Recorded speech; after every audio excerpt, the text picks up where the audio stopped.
place finishes in Lincoln Douglas. As you have heard at these meetings, he has demonstrated a commitment to his student body, to our school community. When we first got here today, I was thanking him for his service, but I also told him that he's just been so thoughtful. And he's brought such a balanced approach with our representing our students, but also your due diligence as a school board, student school board member.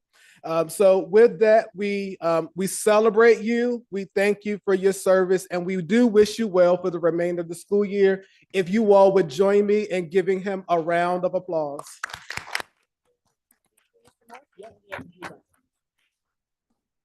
Thank you. Wouldn't it be nice in all of life if you had somebody so capable to step in for you? Thank you for doing that. I have the honor of moving on to another recognition for Mr. Morse. I want us to take the big picture of what Charlottesville City Schools was like 4 years ago when he joined the board, because has been a lot of change in that time. When he joined the board in January 2022, we were emerging from the pandemic. We had a brand new superintendent. Most students, staff, and parents could not imagine our schools without student cell phones at the ready. We had not yet reached go on funding for the middle school. And as all of these changes rolled in, Mr. Morse was a stalwart champion for students and for teachers. He was a thoughtful and dedicated leader.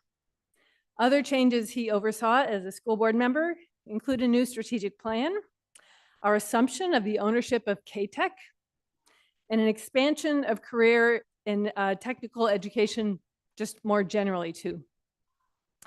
Then there was the roller coaster ride that not only ended with the acquisition of Oak Lawn, but it brought us a real vision for how our facilities could better serve our students. I could go on, but I will just say what I really remember and appreciate is Mr. Morse's commitment to the students we are not yet serving well, and his constant reminders to all of us to really center student voice in our thinking and in our decision making. So thank you. I hope you will all join me in just extending appreciation to him for his service on the board. Thank you. And board members, we are going to gather up front and first take a picture with Mr. Schwartzman, and then we will have one with Mr. Morse.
Right. Ms. Torres, I know you had a few words that you wanted to share. Yeah, thank you, Madam Chair. And thank you, Ms. Chuck, Solly, thank you for all that you've done. Wanted to just take a quick minute, nothing really prepared, but I've been thinking for quite a while about what I would like to say about Mr. Morse. So 4+ years ago, you were quiet. You continue to be quiet, but anytime you spoke, I was in awe of what you shared, your perspective. Without sound, I don't know how this sounds, but almost spiritual at times. I mean, it always hit my heart So I appreciate you. I appreciate your perspective on anything and everything that you shared with us and for the school division. Anytime that we had and have had the time to work together, anytime that I was able to reach out to you to get your input or your thoughts on things, I was just always wowed. And so I appreciate you and have learned a lot from you. And I hope you will continue and stay in touch with us and continue to drop your knowledge and wisdom because I needed it. And I just wanted to say thank you. Thank you very much for your words. I greatly appreciate just the opportunity to serve with you all, but also to serve with our former board members, James Bryant, LaShundra, Bryson Morseberger, Sherry Kraft, and then Jennifer McKeever, excuse me. I just really appreciate the opportunity to be here. Even though Ms. Chuck, announce all of those wonderful things that happened during my term is definitely out of my hands. Just one voice and a small process. Just thank you for the administrative staff and Dr. Gurley for all the work that you've done during this time. Thank you. Thank you. You still get to go through one last meeting here before you're completely done. Yeah, let's get to work. So yes, we will move to, where are we at? Comments from members of the community. So any students who are present wishing to give comment, please step on up. All right, seeing none, we'll move to adult members in the media center who wish to give comment. Ms. Horn, come on down. You'll say your name and limit your comments to 3 minutes. Hi, I'm Jen Horn. Hello and thank you, especially thank you, Mr. Morse. This is a quick build on my last appearance here and the letter that I sent regarding making standards-based grading optional in the humanities. Thank you to all of you who have responded. Yesterday, I attended the VDOE performance-based assessment online session. Thank you to whoever sent out that invite. During the session, the argument was made for innovative assessments that are authentic, project-based, and about application of knowledge rather than recall, and that focus on Virginia's 5 C's: critical thinking, creative thinking, communication, collaboration, and citizenship skills. The VDOE representative acknowledged that this is the way that Virginia is headed. When? As a part of the session, we spoke of how performance or project-based learning and assessment employs a multitude of standards, sometimes cross-curricularly at the same time. In one of my chats, we talked about how this is antithetical to standards-based grading, that rather than being driven by individual standards, teaching and learning would be driven by standards-rich projects. Pulling a quote from my chat, SBG dilutes and hamstrings the authentic nature of multifaceted dynamic assessments. Way back in the day, when I started teaching, my department chair said, look over the standards, know them well, then put them in a drawer and teach your students how to own literature, how to become great writers, how to do honest research. Before the SOLs, check back in with the standards, and if you have done your job, you will have covered them. I have looked at the testing data from those times, and it is no worse than our current data. It's actually better. I've also done more snooping about SBG in schools nationwide, and it is most often optional in the humanities. Please reconsider the full mandate and consider making it optional for the humanities here. Thank you so much. Thank you, Ms. Horn.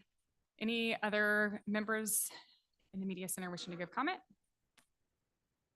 All right, anybody in the Zoom room wishing to give comment, please raise your hand and you'll be promoted as speaker. All right, seeing none, we will move on to Mr. Schwartzman for your student representative report. Hello, everybody. If you haven't already met me, I'm the representative for the school board. And after celebrating our delay on Tuesday and our delay tomorrow, 15 minutes ago, CHS has entered into a time of the year where everybody is counting the days until winter break, while also getting ready for the inevitable week before, in which most students, me included, will have very large semester-ending projects and tests. But before I get into the main issue that I'd like to focus on during my last meeting, there are just two things that I'd like to comment on. First, a couple weeks ago, we had our diversity summit, and it was an amazing success. Students from all backgrounds got together to enjoy the culture that we share at the school and to transmit and educate about the cultures that they have at home. The entire week was full of all sorts of festivities, crowned by an hour-and-a-half assembly on Friday morning, which showcased some of the most fantastic parts of CHS culture. It was truly a wonderful time and did a stellar job demonstrating what CHS is all about. Second, and on a slightly more personal note, this, as has been mentioned before, is my last meeting on the school board. So thank you all so much for having me and considering my advice throughout the last 6 months.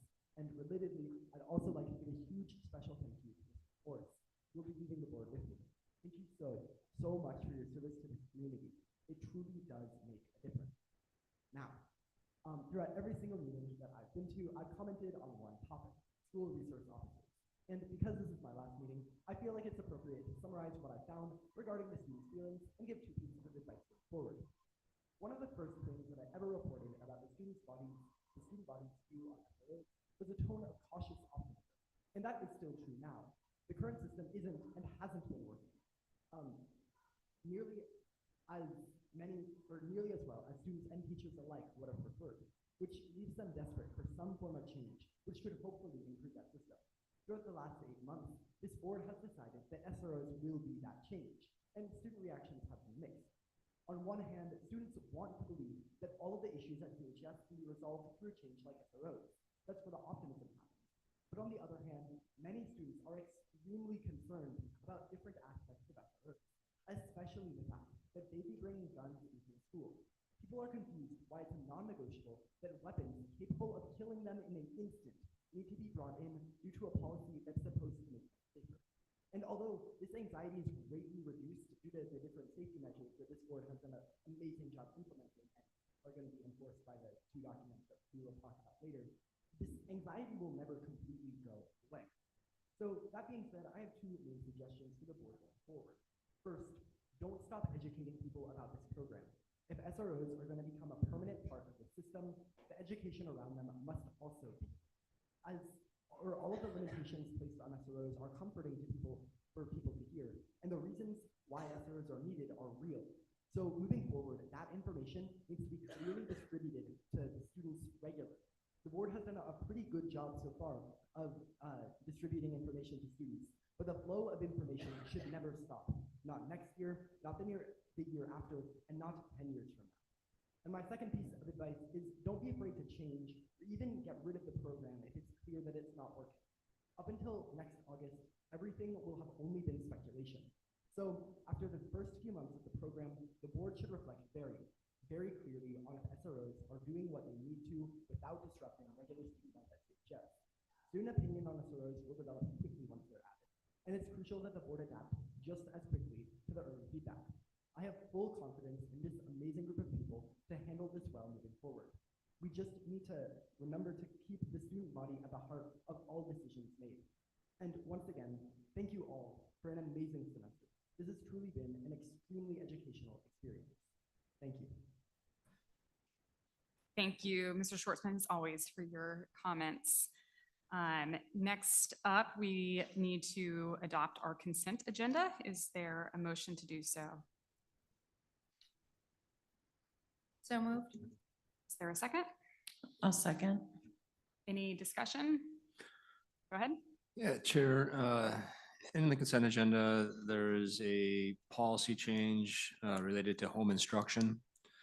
I'm interested in this for a number of different reasons, and the policy change, I think, is more around some disclosure items, but I did have a just quick question for Dr. Gurley around, are we, obviously we're following the policy, Yes. You had a question related. So annually, and Ms. Rasnick can, she can give you specifics, but annually, homeschool parents are required to show that their children have demonstrated progress annually. So when they go to, at the completion of the year, so a lot of times we get it at the end of the year. Sometimes we're getting it over the summer and even before the beginning, but before they can move on to the next school year, they have to present the data that the student is making adequate progress on homeschool. Is that correct? That's correct. Oh, and so we are collecting that, and before we certify them or give them permission, whatever, to do it, again, they Yep. have to provide us some kind of, is this the equivalent of an SOL test? No. No, we get a range of things. So some families have their children assessed by a private provider. Some families provide the like end of curriculum assessments for the homeschool curriculum that they've purchased. So there's a range of things that can be provided, but the expectation is, and families get letters and communication from Ms. Parrish and Mr. Farrell if they don't. Okay, provide so if them. you homeschool your children, you can have a way different set of Yeah. ways to show it, but for our progress of our students, we basically only use the SOLs. Yeah, I mean, the requirement is that the parent have a high school diploma. They must have, they must demonstrate that they're using a curriculum. So they're not required to follow the Virginia standards of learning. And so, as Ms. Rasnick said, I mean, there's a range of tools that they use to provide home instruction, and the last requirement is that they just provide the documentation, which we keep on file, that they must provide that annually, that the child is being assessed and making progress. Thank you. Just had some more questions about that policy, and yeah, your answers speak for themselves. Thank you. All right, we have a motion and a second to adopt our consent agenda. All in favor, say aye. Aye. Any Aye. opposed? All right, thank you. Next up, we will move on to our first discussion item, which is Ms. Powell leading our capital improvement update.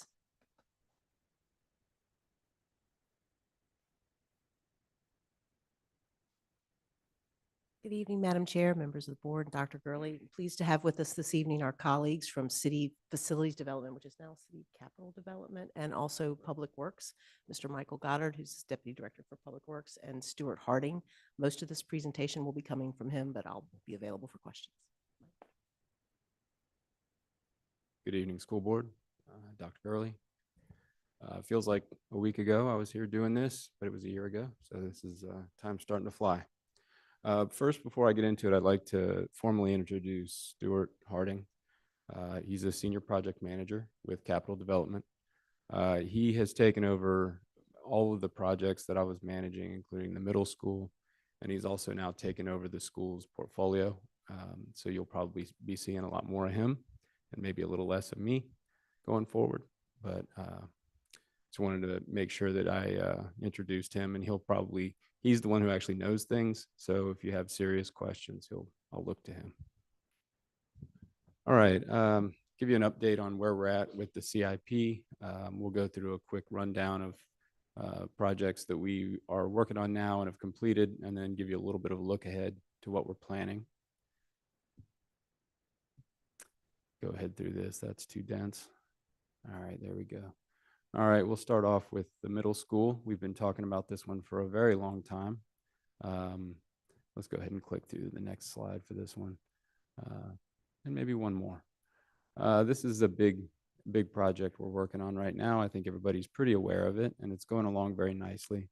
As I said, Stuart's managing this project and doing a really good job of it. We have nothing negative or difficult to report. The first major building is complete and occupied. And then we're doing a renovation. It was always a construction renovation project. So we're renovating some of the existing Buford buildings, for lack of a better term. And that is going to be finished up this summer. It's on schedule and on budget. So as of next school year, you all will be able to fully occupy this building. And I do think it's worth a visit to anybody in the public who hasn't seen it. it is really raises the bar for Charlottesville schools. So we're very proud of it. Go ahead. And we can click through these. These are just images of the status of the school. You can see it coming out of the ground here and kind of where it's at now. So this is the interior that this is the building they gutted that they're doing a complete renovation of. So this will, as well as possible, match the other volume when we're done. Okay, one more. Thank you. This is the Early Childhood Learning Center. I think last time I was here, we called it the Pre-K Center or something like that, but it's taken on a little bit more of a life.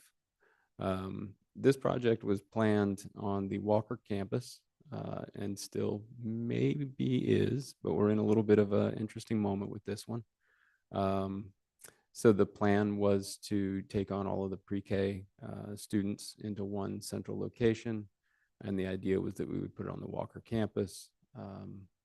And we had this nice tiered design that you see here. And, you know, that's still a possibility, but we'll click through the next slide.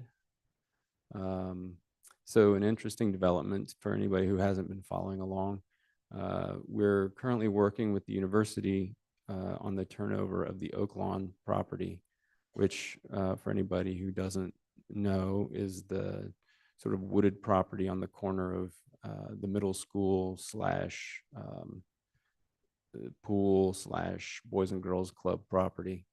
And inside is a very old house that's historic. The university is interested in giving us that property. There was some talk of a lease. The city's attorney is still working with the university to work out the terms, so we don't know exactly where that's going to land, but we are excited by the opportunity, and there's some strong interest in moving the Early Learning Center project to that site. So I'm sorry, if we could we go piece by piece and ask questions as we go through? sure. If that's Yeah. okay, I'm Anytime sorry. you want to stop me, feel Okay. free to. Yeah. So back to the middle school with the grates that were on the outside of the gymnasium needing to be replaced. Is that still in the works? Come to the mic.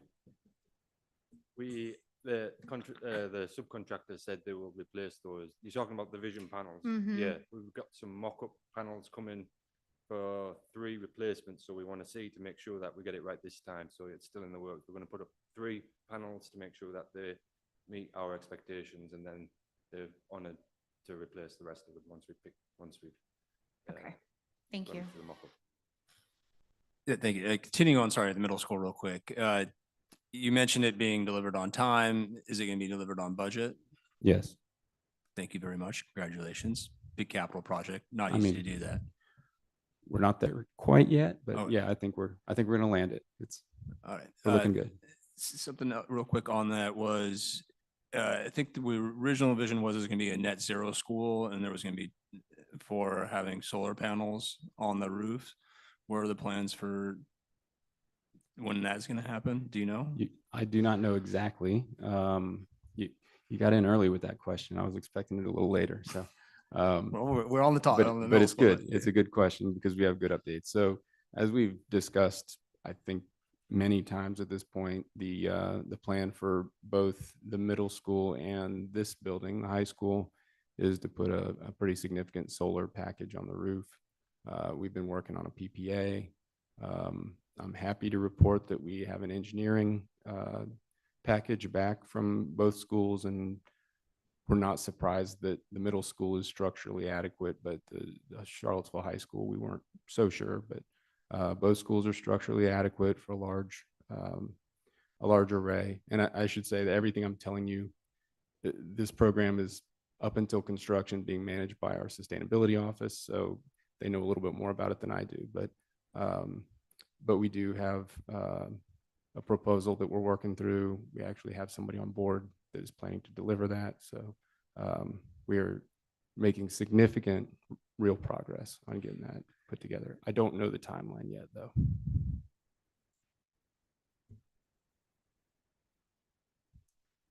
Okay. Oak Lawn. I think I covered that pretty well, but I would say this is one that we all need to just stay tuned because this is moving very quickly in real time. The negotiations are happening right now. So hopefully we will come to an agreement. And one of the main issues that we're working through on this is it is a historic property. The house was originally sort of the property of all of Fifeville was part of a farm that this was the main house for. So there's a lot of historic this and that, including things like view sheds that could or could not be protected. We are hoping to make the site as flexible as possible for our needs. I'll just leave it at that. And hopefully we can site the early learning center there. If not, we still have the Walker options, but it is something we're really eager to work through because that's what we've heard is the direction that school board and city council is interested in following. So any questions about that? I can't answer everything, but I'll do what I can. Yeah, around that, I mean, I think it's a 5-acre property or something like that, Thereabout, yeah. but yeah, buildable area, That setting depends. aside all this, again, That other depends a lot. constraints is, I mean, it's a very small house on a 5-acre property. So in some theory, it's almost 5 acres of buildable property, but there's a cemetery there that has to be protected. There's the house that needs to be protected. As long as we can develop view sheds and things, I think we've got kind of 2 bars of land that are upwards of 1 acre each that seem to be buildable. So we've hired some folks to do some investigation for us, come up with some strategies for how we can use the site.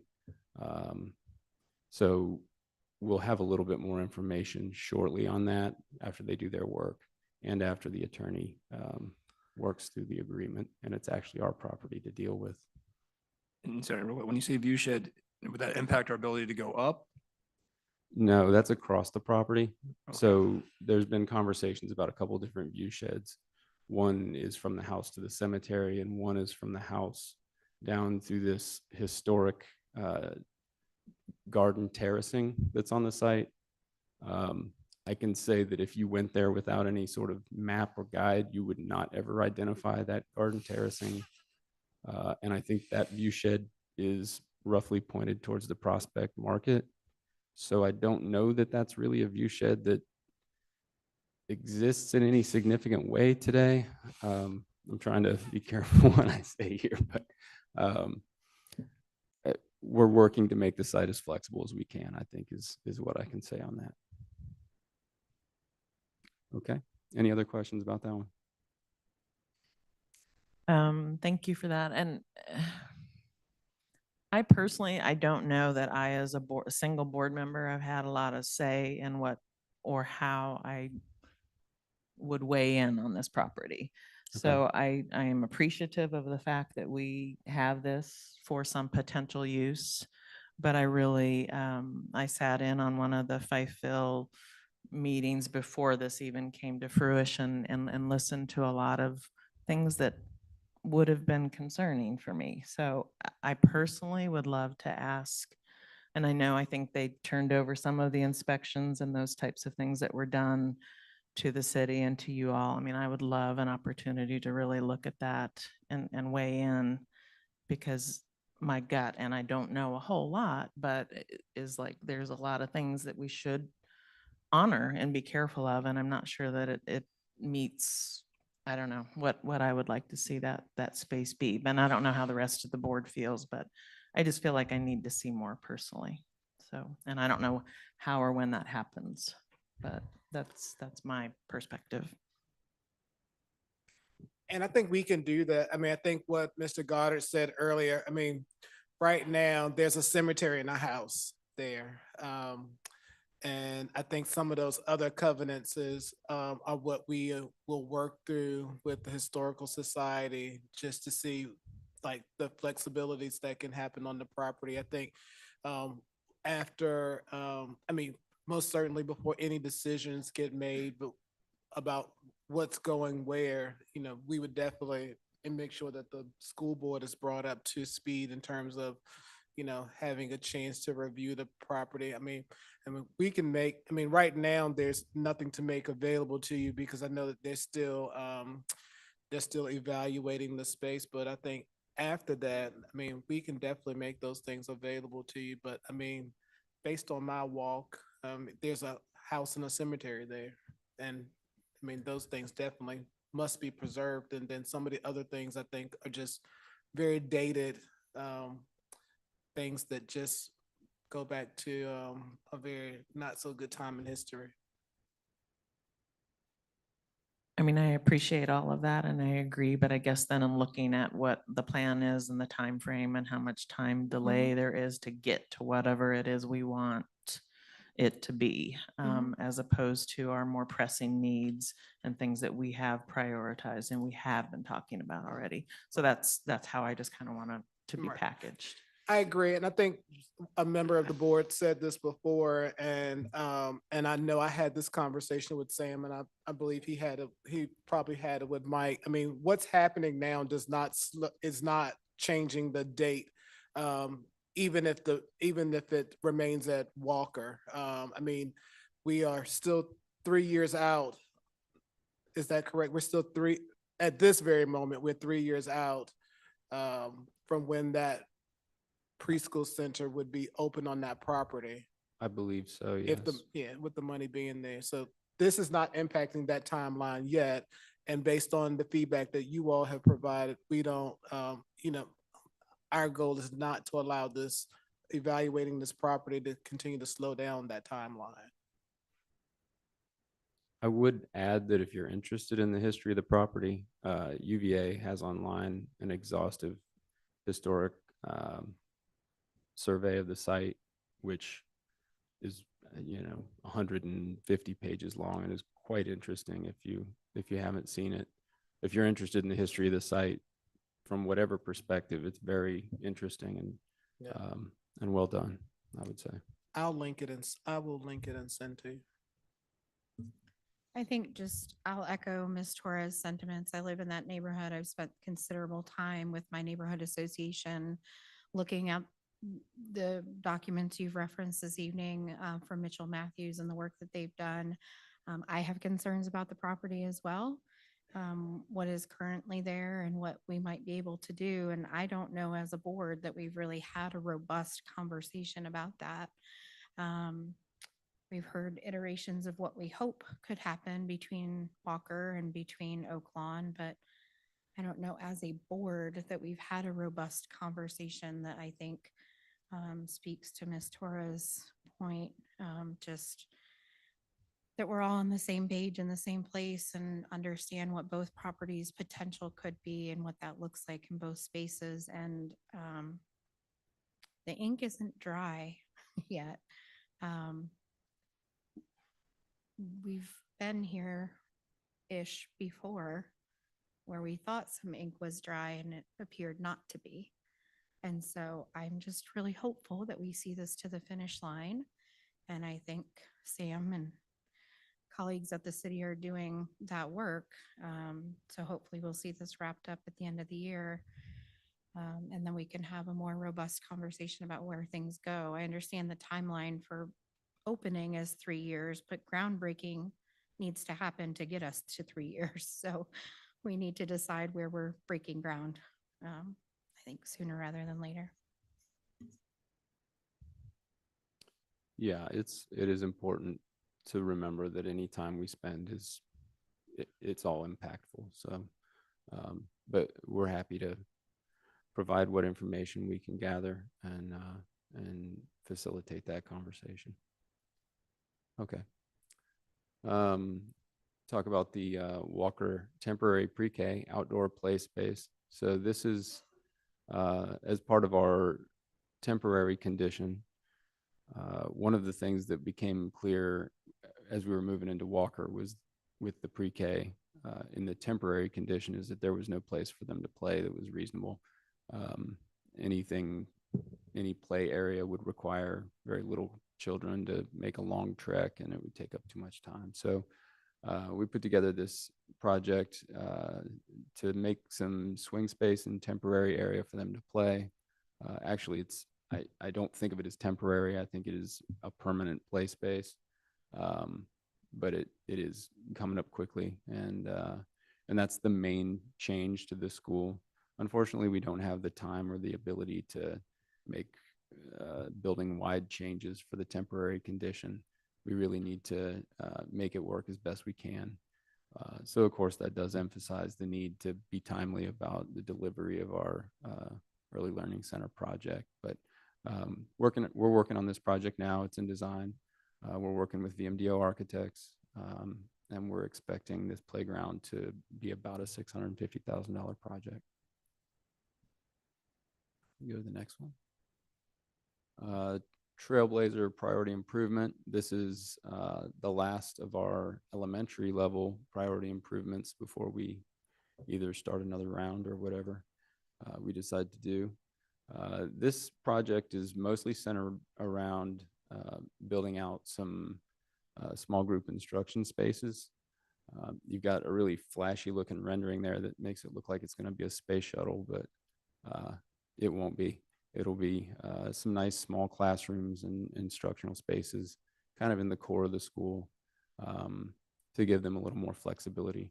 I think one thing we're learning about modern educational spaces as opposed to some of our old buildings is that, you know, we've talked a lot of times about how we have schools of all different ages, very few new ones, but, you know, more of many different eras. And one thing we've noticed is that the older schools are actually more easily adaptable to modern learning spaces because natural light was natural to them back then. And they weren't as reliant on our HVAC systems to make everything work and all that. But one thing that they didn't seem to care a whole lot about was smaller instructional spaces. So this is an intervention to add some of those spaces and make Trailblazer operate a little bit more like a modern school. So this is a $1.4 million project, and we're working on it now for summer construction. Greenbrier restrooms. It has been said by previous school board members that these are the worst restrooms in the, those of you who've been around a little while will remember this, the worst. Yeah. Where's Ned when you need him, right? That this is the worst restrooms in the entire school system. They are finally getting their remodeling.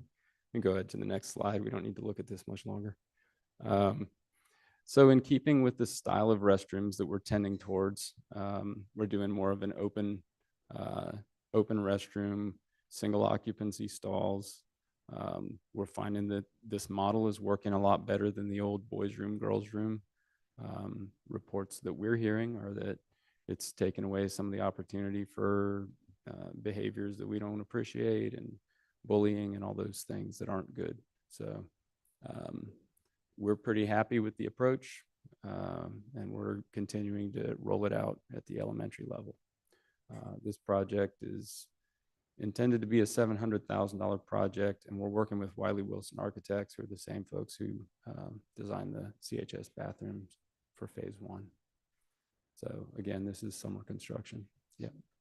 So this is going to be in addition to a priority improvement that it sounds like for this coming summer. In addition to the Trailblazer priority Correct. improvement. Okay. So this is in addition to that. That's right. Not, I think something we had, I knew we were wanting to do it, but we hadn't really contemplated it yet in a budget. Yeah, this is a priority improvement. Okay. Well, that was a priority improvement project. This is coming out of large cap. Yeah. So this is from the large cap lump sum program. Okay. So we're trying, I'm working poor Stuart to death, just trying to get so many. I know. Let's keep on getting more stuff funded and done. So thank you. Okay. Thank you. Will do. So this is one that's happening right now. It's kind of small, but it's turf field replacement. We're trying to do it really quickly and just knock it out while you all are not really using the football field for as many things / soccer field / field hockey / everything field. One cool thing about this one is that we're adding a net behind the field goal post that's next to the field house there. I don't know how this never became an emergency. I imagine that if somebody had been hit in the head with a field goal, it would have happened faster. But we noticed that there was some damage to the building that was happening from balls being kicked through. And so we finally were like, well, you know, a net would help. So we're going to put a net and also replace the turf So this is happening right now, right now. Yeah. and so we expect it to be completed by. There's a machine out there munching up the turf. Like, So it now. will be ready for the spring soccer seasons and. yeah, and it's all going to that? be, what is it? How long is it? Weeks? Like weeks. It's 3 to 4 weeks is what I'm hearing from. And to pair this, sorry, with one more thing that we're trying to do with fiber optics, is that going to be done also this spring? It's been resolved, but we'll be able to host like a state level game? Okay. Great. It was resolved and I know nothing about it. So that's good. Like that. What's that? Fantastic. Love it. Okay. We can move on from the turf field. Summit window replacement.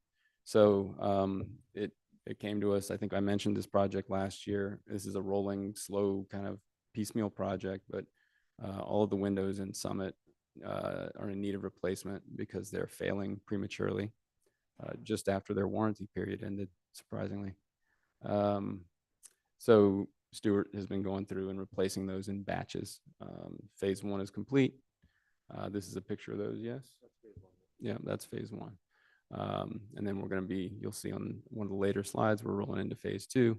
And in pieces, we're going to take care of all those windows. And ultimately, I think the ones at Trailblazer as well, because they're all of this similar construction. Okay. CHS roof replacement. This is up here because it's finished, finally. After 3 phases and 3 years of construction, our roof is finished, which is great news for all of us because we can move on to other things, other roofs. And now we can start rolling solar onto that roof. So that's good stuff. It's not flashy, but I think there's one more slide for this too. Yeah, there you go. The most impressive slide in the deck is a picture of that roof. So we finished with that. Now we'll put on some solar and move on. There we go. K-Tech. We just finished a solar installation on K-Tech. Had a ribbon cutting a few weeks ago, I think it was. Time's really flying for me. Maybe it's been a month. So we worked with Tiger Solar and CMTA on our EPC contract to get that built. So that's kind of a design build with them. Cost us about $800,000 and it's out there making energy as we speak. So we're happy with that. It's not as big as some of the projects we've got coming, but it is a good project to get out there. So that's been a success. Next one, please. CHS track lighting. So when we put the track out there in 2018, was it something like that? Yeah, 2018, we put the track out there. We had always anticipated that there would be some desire for there to be lighting around the track. But unfortunately, as happens sometimes, it got value engineered out at the last minute because we couldn't afford the lights. We did, however, put in all of the conduit and the bases for the lights in anticipation of one day being able to rustle up some money and put that out there.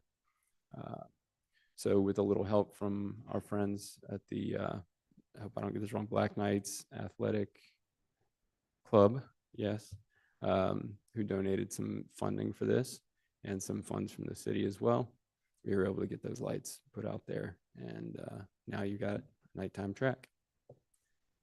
Looks like that was about $30,000. So a small thing, but I like to highlight it because it was a good opportunity to work with some community partners. Oh, it was $350,000. Somebody put the wrong number on that. I was going to say that's very cheap for lights. I'm shocked. I'm just up here talking rote, so I have no idea what I'm talking about. Okay, next one, please. CHS front office flooring. This is a good one. So that's the carpet that was until recently up in the office in CHS. We really don't care much for carpet. So we're trying to remove it where we can. So we put in this new flooring. Josh Bontrager from our office worked on this one, and he had all that carpet taken out. We polished up that concrete. And I'm a big fan of polished concrete because it's basically maintenance free forever, and no chemicals and nasty nonsense that you have to put on your floor or will have to take up off your floor later. And then we dyed this Charlottesville High School emblem onto the floor. And I think it's a nice presentation. Folks in the office really like it. So slowly but surely, we're making some good changes here at the Charlottesville High School. It costs us about $90,000 and a few months of our time. So next one, please. All right. That's kind of an overview of what we've done this year and what we're working on right now. We'll talk a little bit about a few things, and I'm just going to run through these quickly. You can ask any questions you might have. The PAC interior restoration is coming up. We're going to have to put new seats, carpeting in the PAC. That connects to one that somehow got pressed in with the track lighting down below. I don't know why that track lighting is on there because that's completed, but something went glitchy here. But we have two PAC projects. One is that one. The other is the lighting. So we're going to replace all the house lighting in the PAC. We've got the pre-K adjustments. I think we talked about that. There's a slide for that one, so I'll skip over it. Summit and Trailblazer window replacement. I talked about that a little bit. So we're just continuing on with that program. And then the next project that's not in the current scope of what you've seen already is the next of our roof replacement projects. So we've got 3 elementary schools coming up that need replacements. Each of those is about $1.5 million. The first one will be this coming summer, and it's at Burnley Moran. And then I think is Johnson next, or is it? Well, we're going to do 2 after that, so we'll just leave it at that. We're focused on the immediate future for the moment. Obviously, the pre-K center, and there we go. Jackson Via is the next one, and then Johnson after that. So that's what we're working on right now. Obviously, we've got some big projects that are in the pipeline that are going to be multi-year. So that's the main thrust of what we're working on, and some things will come up along the way. Does anyone have any questions about anything I've talked about or haven't? I'll call on you, Ms. Torres. So this may be what Mr. Myers was going to say. I don't know. Curious about, so we got pre-K center at Walker. You've got 25 to 30 million. I noticed, I think on the spreadsheet or in a previous slide, it was up to 36 million, I believe. But also a couple of my colleagues were able to attend in person, I believe the Planning Commission CIP meeting, and I joined via Zoom. So I was just curious, and not to put you on the spot, but just to publicly question, there really wasn't anything plugged in on at the Oaklawn part on the CIP spreadsheet. And I believe Mr. Sanders was trying to address that a little bit about even other items, but I just really feel like, I don't know where the 6 million increase came from. And my thoughts to Mr. Meyer when we were communicating back and forth was, I personally, and I don't know if you, Dr. Gurley, have had a chance to have this conversation with Mr. Sanders, but feel like there should be something in both of those, both Walker and Oaklawn. There should be a placeholder minimally, and 36 million. I mean, we're going to spend that, right? I mean, that would very easily cover just the pre-K Walker. Yeah, if I understand partly your question, no, I think so. Yeah, I think that is what we intend to spend on Walker as of now. Obviously, time is money. So between here and when we actually bid the project, we may run into some additional costs we have to account for. But as far as we're concerned, that is the budget. when we talk about the two different sites, we see them effectively as one project right now. So as far as our project load is concerned, we're planning on building an early learning center. Whether it's at Walker or at Oak Lawn, it remains to be determined based on some findings and it sounds like some conversation with, school board and probably city council as well. But we don't consider those two distinct projects yet. Now, at some point, that probably happens, right? So I think this is a good time to mention that we at the city, along with some partners from school, Kim's a part of it, and several different departments of the city are working together on a schools planning effort right now. We're just getting that off the ground, so there's not a whole lot to report yet. We're just kind of setting our foundations. But we're looking at sort of the whole world of schools needs. I think you probably are aware of James Freese's presentation. I believe that was Council and School Board that he presented to. So that was kind of the setup for that. And now we're taking that down the road a little bit, doing a little bit of group work to figure out what the needs are going forward. And I would imagine that from that will come some other needs that either Walker or Oak Lawn will absorb depending on where the pre-K center ends up, right? I think the question, if I'm not mistaken, I think I know the answer. The change from 30 to 36 million didn't really have anything to do with Oak Lawn coming into the picture for consideration. I think that was a question I was hearing. That's a recognition of inflation from when the project was first conceived. And I think I just wanted to clarify that if that's what I was hearing correctly as your question, that's the reason you've seen that number move from 30 to 36, very similar to the process we went through with the middle school, where as we're in development, we're dealing with inflation. And so that's where the recognition of inflation is right now. Mike, was that? Yeah, no, that's right. I'm sorry, I didn't quite understand, but so you'll remember when we went through the middle school project, basically the way that the original budget was developed was somebody just said, how much money do we need for this? And I said a number, right? Off the top of my head, like it's a big round something. And we put it in the budget as kind of a placeholder. And the closer we get to actually realizing that, that's when the number gets a little sharper. Sure. So I think at some point we had like 20 million for the budget or 25 million on the budget for this because somebody 4 years ago asked me, and what's the number we should put in the budget for this, just so that we kind of have a thing to talk about somewhere in the neighborhood. Now that we're there, I think it's, we're seeing fancy renderings like this and we're like, yeah, it's a 30-something million building, not 25. And I think that conversation had always been had in the background.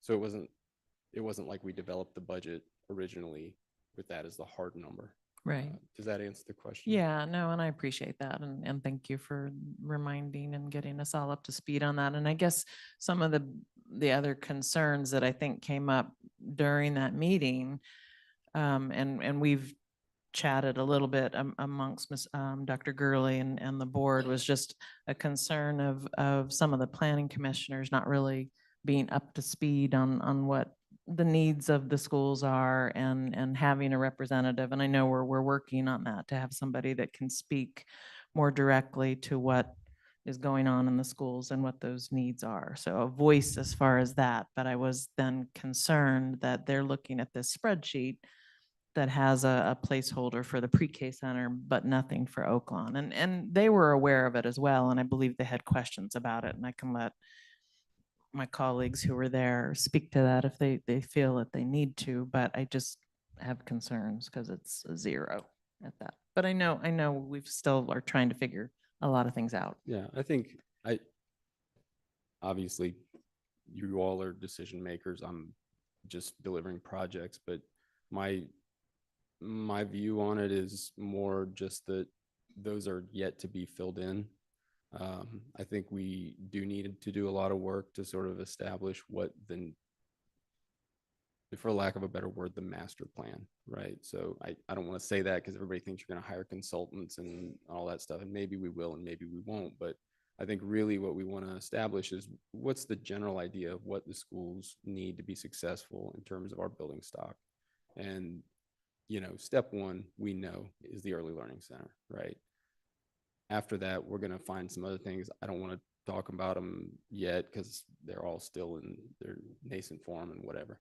But there are definitely going to be some other things. And those things, it really depends on what the thing is, right? And then we'll stick a number on it and make the Right. request in probably the next year's CIP. I mean, I'm hoping this is a pretty quick process so that we can inform a little bit more of what we need. I hope so too. And I guess that was part of my communication back to Mr. Meyer was, I mean, we had to advocate, I mean, long and hard and consistently showing up. I mean, at every meeting for a lot of times and, again, the consistency piece. And I think that's part of my concern too, is just us needing, I feel like I need and want to know the direction that we need to go so we can continue to have a voice asking and pushing for these things. And I don't want to, I mean, again, I'm grateful that the Oaklawn is on the spreadsheet. I'm grateful that inflation is up to 36, but I feel like we need to know because I think our voices did matter and our advocacy in that process helped, along with council members, push that to get us where we are now. So that's all, I guess. So thank Well, you. If I may, I think that I'm startled by what a different environment we're operating in now than then. Yeah, I remember too the struggle of getting the middle school funded. To me, it's a different situation right now in a positive way for schools. I think things are, the city is kind of pushing forward with a plan to develop something more long range, which I think is a great thing. I guess my time is up. Your next project is new lights, Mr. Goddard. Well, we can So- certainly manage it. There we But, go. but yeah, I think it's a good, we'll keep it moving. We'll come up with a plan. And I think we're all have our eye on some things that are happening at the state level that are very different, I think, than what the past has looked like for us. So having additional funding would be something that I think we want to be positioned for and ready for. So that's kind of where our eye is. And if it doesn't happen, then we pace things out. But yeah. Ms. Thank you. Richardson, any questions? Ms. Cooper? Ms. Burns? I think just to that point, Ms. Torres, the advocacy part also, hopefully the sales tax comes back into play and we have a governor who's willing to sign that and get that referendum to our community. But to your point, that's where I think educating the community and those amongst us that why we need that and what that goes to fund and what the vision is for the future. So I think being ready for that to happen and that influx of cash hopefully happens and we keep you very busy. Thank you. I just have one quick comment. I think just one thing that's really important to keep in mind as this project develops, for the Early Childhood Learning Center is just whether it's on Oaklawn or the Walker property, just be cautious of maintenance costs for one property that you're not using. So just something to think about. No, thank you, Mr. Goddard. And what I've noticed over time here is that you're able to be doing more projects and execute each year, and I really appreciate it. And that's why I wanted to, it seemed like, again, it was extra we're getting done vis-a-vis what we've done in previous years with the Greenbrier bathrooms, for example. So, and I know you've instituted some changes there and very excited to have Stuart on board and see your team build out. And to your point, and colleagues, my apologies if I hadn't updated you on all this, but as Mr. Goddard mentioned, is they are putting together a multi-programmatic kind of task force to basically to develop that longer range infrastructure needs for us in anticipation of, again, that they have the General Assembly will pass that sales tax referendum bill, which means come this fall or November, we would have to do a work to get that passed, but then we have the information we need to help basically explain to the community, I think Ms. Burns, to your point, what are all these things we need to do and how we be using this money over the next 15 or 20 years? Ms. Torres, I think to your questions too, is that what else will fill out though, those years 3, 4, 5 that aren't in the CIP quite yet, while solidifying, I think, the Walker Pre-K Center, or if it's not Walker, whatever, the Early Childhood Learning Center or whatnot, excuse me. So I was happy to see, and how I interpreted the CIP presentation, budget at least, was that it wasn't in yellow, it was in green. So that 36 million is basically that additional 6 million, as I think your team has further developed the plans, and what I guess my concern, just commenting about Oklahoma, we spent a fair amount of money getting these plans here. And I think, as my colleagues mentioned, I don't want to say that we've heard multiple times today, as time is money. And I don't want to, again, see us delay things as we anticipate, UVA has already messed with us once, and I don't want to see this gift mess with us further and then delay our children getting into an early childhood center that they need to get into as soon as possible. So, anyways, that's some comments. And again, thank you for your presentation. I do look forward to learning more about the PPAs, and we've been talking about this and asking about this. And then I guess my question starts to become, your team is doing a great job of executing on things. And this is not, again, a question for you, but some of these things that don't seem to be getting done, do we need to talk to our city colleagues about getting those workflows into your side of the business, you might say, at the city versus in others? And so I would say that these things start to sound the same when you hear them in minor variations, because we stand up here and I can't go into all the infinite details of what exactly is going on. But I actually think we're making great progress. I just talked to Crystal before the meeting to kind of get a sharp, because I figured there'd be a question about it, a sharp new answer on this. And I'm actually very encouraged by the progress they're making. I think we're in a good place and we're moving it forward. So I think we're close, and I think that's good. Thank you. Mr. Schwartzman? All right. Thank you all so much. Appreciate your time. Next up, we've got Ms. Rasnick with our exceptional education preliminary count.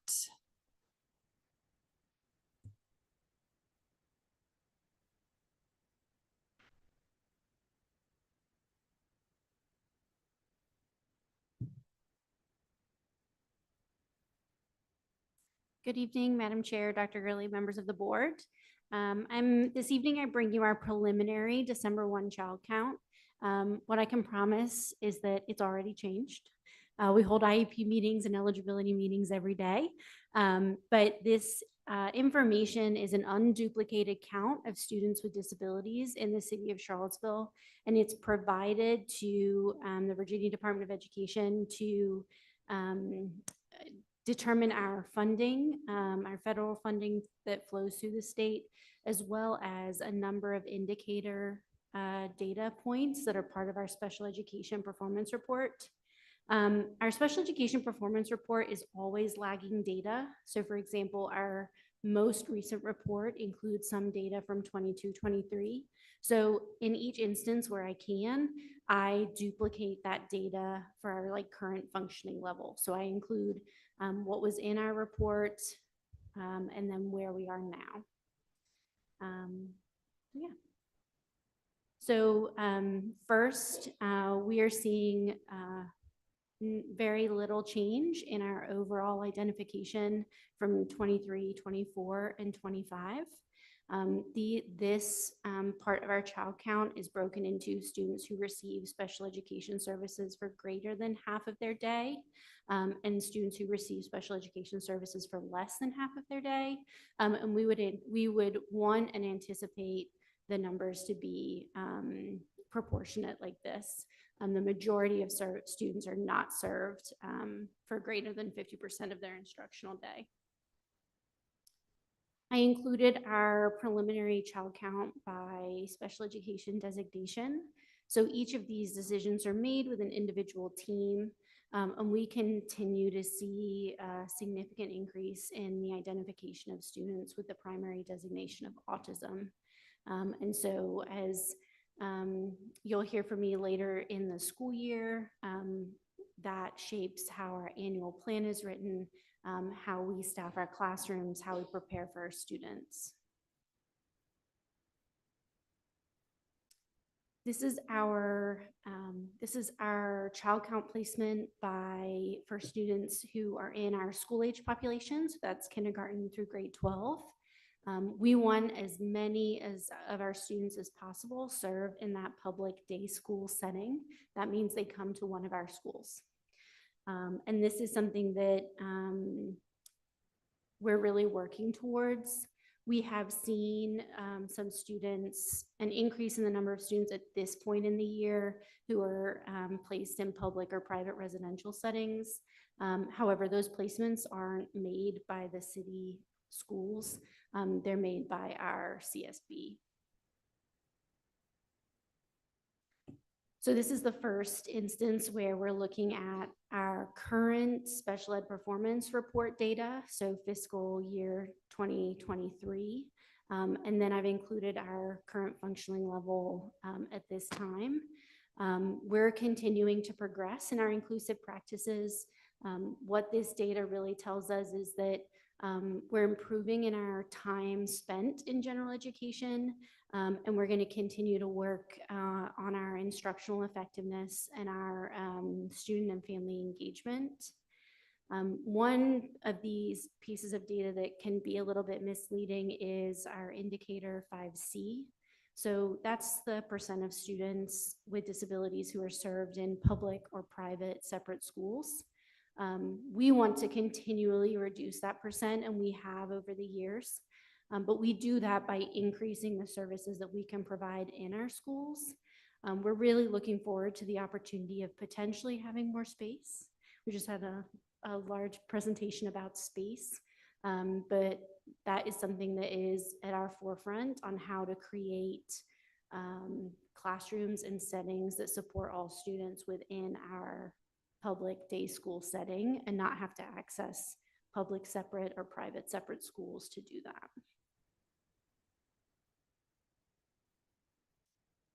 Then we look at preschool. So we saw a huge jump in our preschool enrollment from 2023 to 2024. And one of the things that happened during school closures was that kids also weren't necessarily accessing infant and toddler services. So we get a lot of our referrals from infant and toddler. And so when fewer students were getting identified for infant and toddler services, fewer students were getting identified for early childhood special education. And so we've rebounded from that at this point. So for the past 2 years, we've had a similar number of students in early childhood special education. We are very proud of our inclusive practices in early childhood. We're exemplary for the state.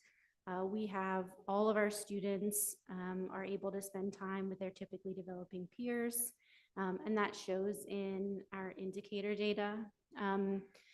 One of the things to point out here is our 6A data isn't just a measure of if students are included in the general education setting, it's that they're included in the general education setting and receive their specially designed instruction in that setting. And what we find, and partly why some of the targets are lower from the state level, is that, like, for example, a student with a speech language impairment, they would actually probably be marked a no for indicator 6A because they go into the speech language pathologist classroom and really work intensely on those skills. We are working to provide more services in communication within the classroom setting. And it's exciting to partner with Dr. Korab and our speech language pathologist on what speech and communication and language support looks like at the Early Childhood Center. The last measure really to talk about today for students is our Students with Intensive Support Needs application. So this is a funding source for special education, and it's really intended to it's intended to provide additional funding for students whose special education programming is extremely expensive. And so what we do is we look at all of our students who meet the eligibility criteria, and then we actually track the cost per student. So that includes the staff cost, the instructional material cost, related services, equipment. And then we are able to submit that. We submit it 3 times a year. In Charlottesville, as you know, our local composite index is, we support a lot of our students' education. And so when that is applied, some of our students whose actual cost is $30,000 a year, we get from the state significantly less than that. But it does support students with disabilities. And we just actually finished up our application for this year this week. And so we will submit summer school costs with our December 1. And then I wanted to include in here what our special education caseloads are, where they stand. Our teachers are the heart. Our teachers and related service providers are the heart of our program. They're doing exceptional work. Today we had guests come from Harrisonburg City Schools to check out our classrooms, because we really are doing exceptional work. And the people who do that work are our teachers. So we do have small caseloads relative to both the state expectations and some of our surrounding localities. And our goal is to keep it that way. Thank you. Any questions? Any board member questions? Thank you, Dr. Resnick. The amount of students we've been sending to the private schools has been going down. And I understand that because we're able to serve more students in our schools then, and again, I've expanded. So Patsy, thank you. I assume, is there cost savings with that of us to our budget of being able to serve those students in our schools versus having to send them to external schools? Not necessarily. The cost of private separate schools is borne by our community and the CSA. And so it is not necessarily cheaper to have students stay in our schools. Our public separate school, we fund per slot, and it is less expensive to have students stay at their schools. Thank you. Any other questions from the board? Quickly, just was curious, and I'll follow up with an email just about any federal or title monies that are used to fill the gap, and we might be anticipating any decreases or changes in that. So unlike some of the very, I would say, like outspoken conversations about the reduction in title funding, like Title 1, 2, 3, 4, there has not been as clear of a indication that there'll be any changes to what we call, it's our Title 6B. Title 6A has been talked about at the federal level, but we have received no communication from the state that we're concerned about our Title 6B funding. And it is a very small fraction of how we fund special education. I think we fund part of 15 or 16 positions, and we have over 100 special education positions. So we're prepared. It's on our minds, but there's not been the same attention to reducing the Title 6B as there has the other title programs. And then with the increased number of the pre-K exceptional students, I mean, are there any budgetary implications that we should be thinking about? I mean, I hope you would share those up and to us as we look at and we enter into budget season. And then wondering if you're tracking, I mean, it sounds like we're doing a great job supporting those students, But if you're tracking them from, since there's been such an increase in the number of them through, and once they get into kindergarten, just to kind of make sure that the supports that we're providing or if they're, what do you say, placing out or no longer need services, just I'd be curious to see. Yeah, in our kind of more comprehensive programming update, I can provide some more information about like how many students are exiting when they turn 7. A large number of preschoolers are being identified with autism. And you mentioned budget implications. We've already done a lot of that work. We have got structured teaching at all of our schools. That was a huge undertaking financially. And then we added an early childhood special education teacher position a few years ago. One of the things with early childhood that's going to change dramatically is I won't have to have 2 teachers that travel between 6 elementary schools. We're really going to be able to provide a high level of inclusive special education. We already do, but by bringing the Early Learning Center together, I mean, it just opens so many doors. And Dr. Korab and my ECSE facilitator, Patty Coastal, are working closely together to really think about like, okay, we can do it all differently. And so what we are thinking about is, okay, so it might not be that we have 2 itinerant teachers, but how many classrooms are we having co-taught? So I don't anticipate the need for any more early childhood special ed teachers because we added a few years ago, and we're all going to be in one building. Yep. All right, thank you so much for that update. Thank you. Appreciate you.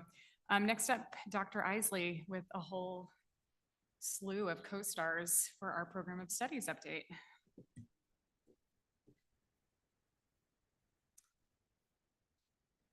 Yes, thank you. Good evening, Madam Chair, board members, and Dr. Gurley. Alongside this wonderful team of administrators, coordinators, instructional leaders, we are excited to share a presentation of our program of studies. We'll be taking turns at the mic up here throughout the presentation as we talk about the various slides and components. This work aligns with our strategic plan in the following areas that focus on preparedness of our students for post-secondary plans and rigorous instructional experiences in CCS. What you'll see here tonight hopefully illustrates for you the opportunities we have for our students in these goals. The purpose of the program of studies is to plan for sequencing of courses, list available courses, and communicate elective offerings, which are based on student interest, staffing availability, and credentialing. The program of studies provides a framework for an on-time graduation plan.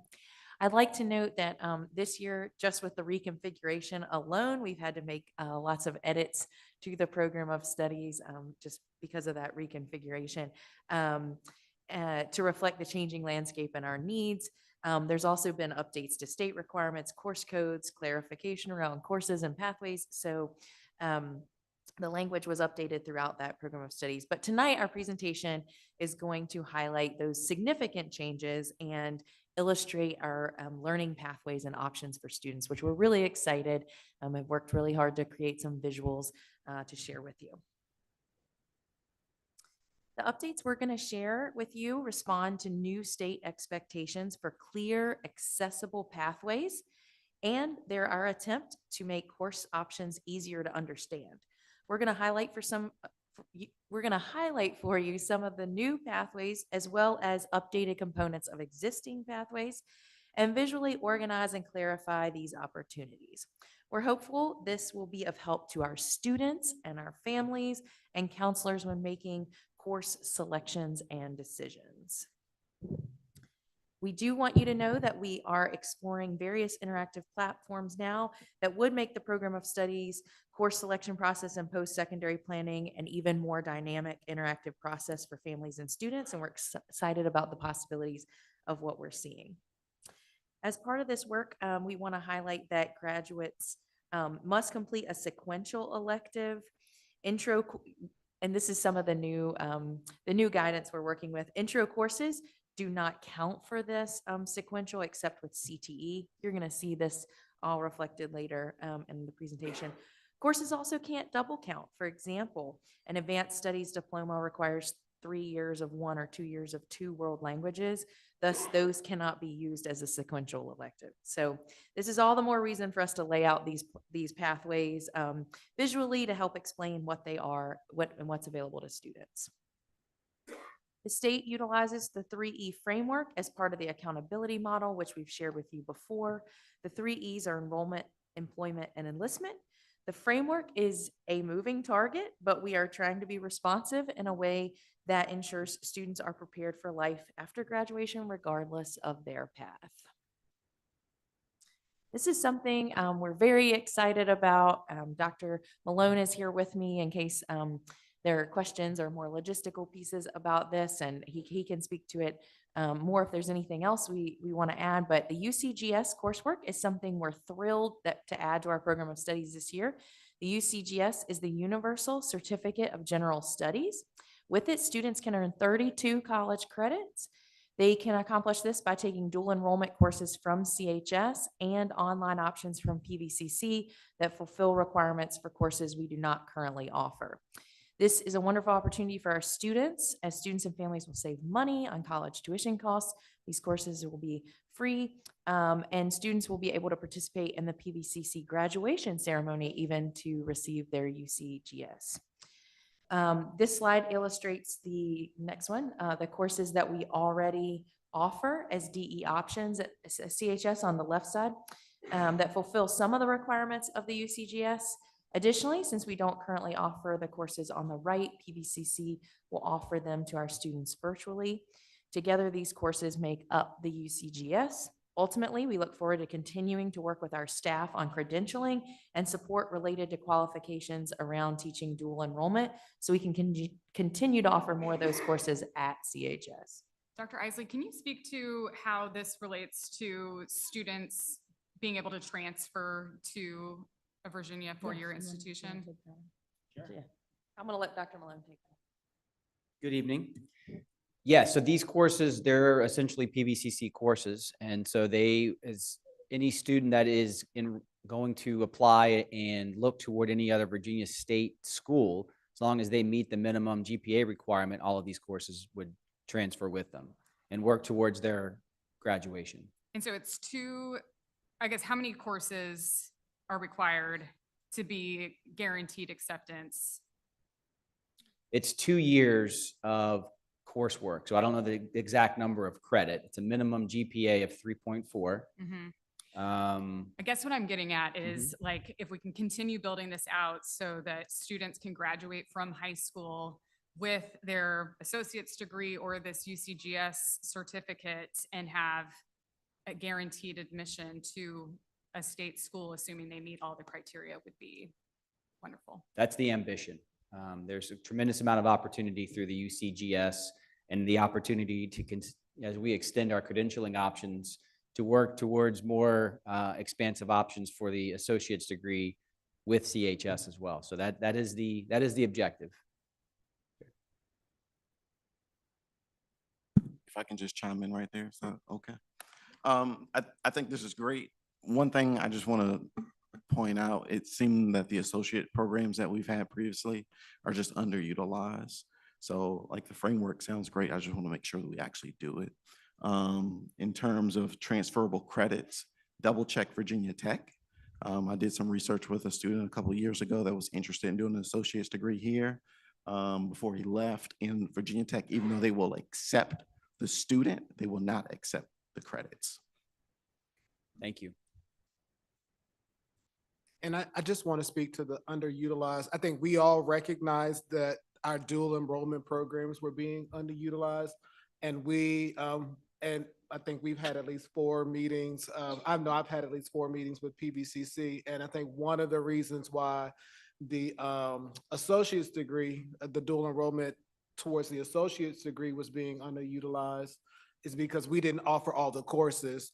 With the UCG, one thing that we have appreciated is that they have evaluated everything that we have there on the left, and then they're filling the gap on the right-hand side for free for our students. So, we can begin to have those conversations with them really early about, this is attainable now. Having the associate's degree conversation was very difficult previously, but like, this is something that if a student wants this, then we're going to be encouraging our students in a very different way now. This is something that's attainable, and we're looking forward to like getting Charlottesville City students across the finish line with this. So is this the work of the guidance counselor to sit down with the students to map out this plan? And are we making sure that every student that we serve in Charlottesville High School is sitting down with the guidance counselor, looking at these courses and knowing that this is an option? Yes, and I'll let Dr. Malone speak to it. We've talked at length, Ms. Cooper, about we have to approach this differently. We have to have conversations differently with our students. We have to, when we talk in our strategic plan about every student having a plan, we know that that work is about us. We can't wait for students to come to us to ask us about things that they don't know about. So the onus is on us to do the work, and Dr. Malone has started the plan. Dr. Isley spoke a few moments ago about we're looking at a different platform so that students can map their courses differently, engage in being career ready differently. And I don't know what part of it I missed. No, and those platforms also help to scope out what are the financial implications of the career pathways that you're selecting. So our counselors always meet with every student about their career and graduation planning and working towards an individualized plan for those students. I think the thing that we want to elevate both through these adjustments and considerations for the program of study is the experience option, the opportunity to increase the rigor options that we're providing for our students, and being much more clear and in a formative manner that this information is clear and accessible for our students and our families throughout the entire school year. Leading up to this point, with the information that we've acquired about the UCGS and our conversations with PVCC and Kemper Steel, we've already hosted other PVCC workshops in the school during the school day, during Impact, and during the evening to highlight these opportunities. We will be endeavoring very soon in our master scheduling process, our curricular work that includes our curriculum fair, partnerships with K-Tech and workplace, job workplace experiences, as well as with PVCC when we host our curriculum work that begins in January. And leading up to that, we're continuing to refine the way that we're communicating so that it's clear, it's visual, it's accessible. They know that students and the families know the financial implications, the strategic implications for these options, and that every student gets an opportunity to access it.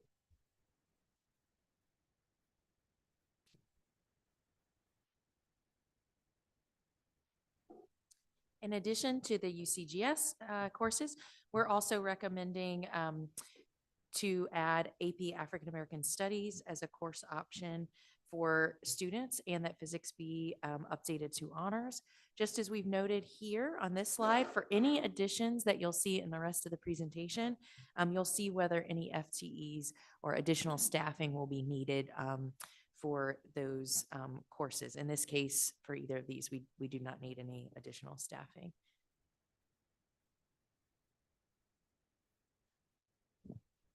Good evening, Madam Chair, members of the board, and Dr. Gurley. Each year, we administer a survey to students in order to understand what career paths and clusters they are interested in. At the end of last year, we administered a brief survey to students in grades 4 through 10, as the 4th grade students last year will be at CMS next year, as their input would be most helpful in ensuring that we are offering courses and options that align with their interests. Overall, we received 749 student responses. The graph you see here shows the responses from the middle and high school students. Excuse me. However, responses were similar across grade levels.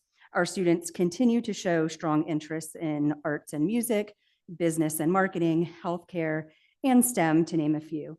And as I hope you'll see, our work as a committee continued to center around our students' interests and where relevant, our local workforce trends.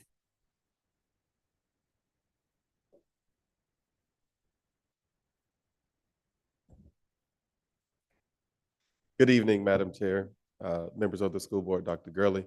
So first, I would like to talk about sixth grade electives. So next year, we are planning to have 2 elective periods per day for our sixth graders, which is consistent with what we have now for our 7th and our 8th graders. And so that would mean, because we have an A and B day rotation, that would mean 4 slots for electives. Every student is required to take health and physical education, so that would be 1 slot. If students are taking band or orchestra in sixth grade, they will meet every day for those courses. And that's just to make sure that our students are prepared as they progress in those areas, since we are losing band and orchestra in 5th grade. And Mr. Eichhorst will talk more about that later. And as you can see here, there are a lot of options for other electives. And so next slide. And so this slide just has sort of 2 samples here. So if a student is taking band or orchestra for first period, they would meet that class every day, so they would not be able to take another elective on a B day.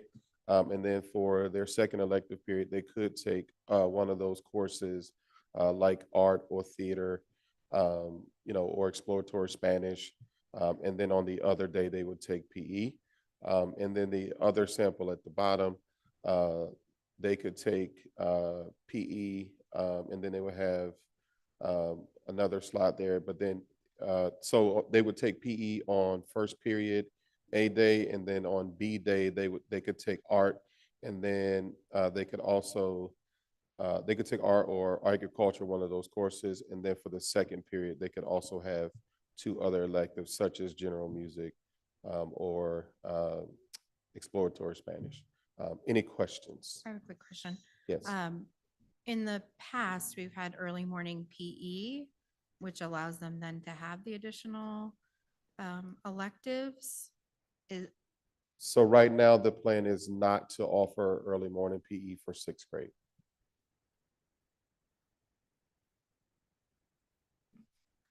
Can you remind me how like career exploration plays into this as well? So currently, we are working to refine the career exploration course. We started out doing it asynchronously, but what we are looking to do next year is actually have a class where a teacher would be teaching the course. Okay, thank you. Thank you all.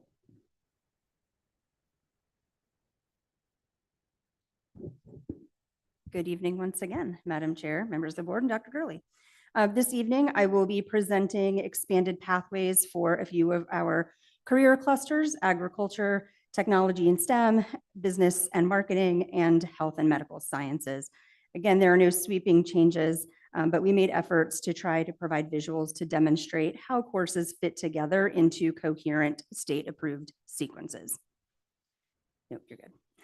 This slide shows the new agriculture pathway. Now, as previously mentioned, and you might have noticed on the CMS slides, students will now have the option to take agriculture courses starting in 6th grade. The course Foundations of Agriculture, Food, and Natural Resources will be a new course in 26-27 at CMS. That is a high school CTE credited course. In this course, students will explore various aspects of agriculture, food, natural resources, and including concepts of plant, animal, and food science.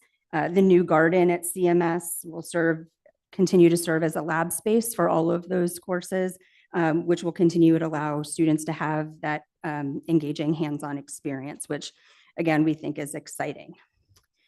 In addition, we will offer Introduction to Animal Systems in 26-27 at CHS. And this course completes with the course that students can take at Buford or at CMS. Sorry, I'm still getting used to that. And it is also an entry point for students interested in learning more about studying animals. And this course also sequences with veterinary science, which is a K-Tech course. So we're looking at pathways that also address our strategic plan in trying to increase the number of students at CHS that access K-Tech. On this slide, you'll again notice multiple entry points for students. And you're probably wondering, why are the marketing courses? And I know Mr. Davis is here. His courses are some of the most popular at CHS. But it's just to show that many people assume, I think, that those are agriculture courses, but in reality, they're set up as marketing courses. And so those two courses are going to be continue to be offered in the same manner that they are now. It's just that students will now have additional opportunities to explore the agriculture industry through competencies that are tied to agriculture. And I think we really see that the agriculture and marketing really can marry nicely together and continue to provide opportunities for our students in agriculture, but also working with Mr. Davis in marketing and growing the garden. So we're really looking forward to that and the future of the garden at CHS. In order to implement this pathway, a request I've made already is to increase a half FTE to support the Introduction to Animal Systems course at CHS. There are no FTE requests needed to support the pathway at the middle school. Okay, credit for this next pathway, the technology pathway, goes to the engineering team at CHS. Their thoughtfulness and collaboration, including soliciting feedback from students in creating this visual, helped to make sense of the course offerings and how they all fit together. Technology Foundations was a new course at CHS this year, but for the 26-27 school year, the course will also be offered at CMS. It is also an entry point for many of our technology and STEM courses, and exposes students to different aspects of the technology field, including engineering. The newly proposed course for the high school is aerospace technology, and this is exciting. This course has similar competencies and applications as our previous unmanned aircraft course. This course gives students the opportunity to also earn the remote pilot small unmanned aircraft, or the drone certification, which is considered high demand and is of interest to our students. This was also a certification that students earned in the previously offered unmanned aircraft course. And if you're wondering, what do you mean previously offered? Well, I want to point out that we've not been able to offer it because the Department of Education changed the licensure requirements to teach that course, which makes it extremely difficult. In order to teach unmanned aircraft, a teacher has to have 5 years of industry experience, which is not what most of our high school, actually none of our high school teachers have. They have the technology education or engineering endorsements, and this course will allow our students to get that drone certification and also have experience and exposure to the aerospace industry, whether that's the maintenance aspect or which we have connections with, or even going into aerospace engineering. So there are lots of connections that our students can make with this course. One additional change to the technology pathway is the renaming of engineering practicum that was previously engineering 4. However, that course did not align with the state-approved CTE course. So we needed to make changes. It's an opportunity for our students to complete a capstone project with industry professionals. As students will have an internship, and we have several students currently who are working to connect with engineering firms locally to do an internship. And so it's a good opportunity, again, for, as we look to that 3E readiness, getting some work-based learning opportunities, getting credentials. And that was also based on the feedback that Ms. Gibson and the team heard last year from the students. So we're excited for that. Go ahead, next. And there are no asks for this pathway. Are there any questions before I go on? Because there's a lot. No. Just a quick comment. Sure. The aerospace technology, while I haven't looked at the standards, is really intriguing because one of the best paying jobs without a college degree is air traffic controller. Thank you for pointing that out. And they were definitely needed a few weeks ago for sure when everything else was shut down. So, all right. So this slide shows the various pathways that exist for marketing. The marketing pathways are not necessarily straightforward since not all of them can be combined. As a reminder, we are required to offer state-approved course sequences, not only in marketing, but in all of our CTE pathways. We are adding principles of business and marketing because at this time, that course does complete with each of our marketing courses. And we don't offer any business courses right now. However, this would be one, and our students want them. So it seemed like a good fit. And there are no other changes to this pathway. This is just a different way to show how those courses fit together. And there are no asks for this pathway either. Finally, this year we launched the Introduction to Health and Medical Sciences course in an effort to build out the health and medical sciences pathway. As mentioned in last year's program of studies presentation, I said I'd be proposing medical terminology for this year to complete with the Introduction to Health and Medical Sciences course, as that is a completer sequence. So that will be that's being proposed as a new course. Nope, you're good. You can go back. So the Department of Ed changed the certified nurse aide course in 26-27 to align with the requirements of the Board of Nursing. This means that the length of the CNA course will be changing from a year-long course at K-Tech to a semester-long course.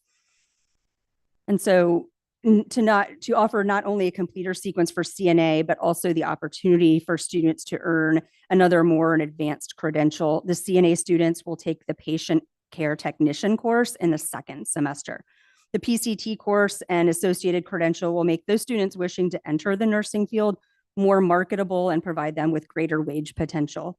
And then finally, last year, the board here approved us to proceed with the practical nursing program. And we are currently working to get the Department of Education and the Board of Nursing approvals and with the hope of beginning that starting next year as well. Thank you. The addition of the midterms course will require me to add a half of an FTE, as the idea is to make that position whole at CHS. And that's the only ask right now. Thanks. Any questions?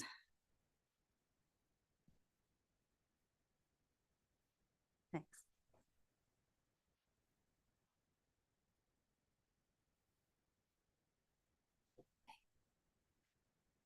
Good evening, Madam Chair, School Board members, and Dr. Gurley. Thank you. While my pathway is a lot smaller than some of the ones on the previous slides, I think it's still going to be a great opportunity for students. So currently at CHS, we offer personal fitness and conditioning 1, fitness instructor 1, and sports medicine 1. Adding personal fitness and conditioning 2 would allow students taking both to get a sequential needed for graduation in a health and fitness related content area. So I'm very excited about that. Personal fitness and conditioning 1 is very popular, so we do think it's going to be a great addition.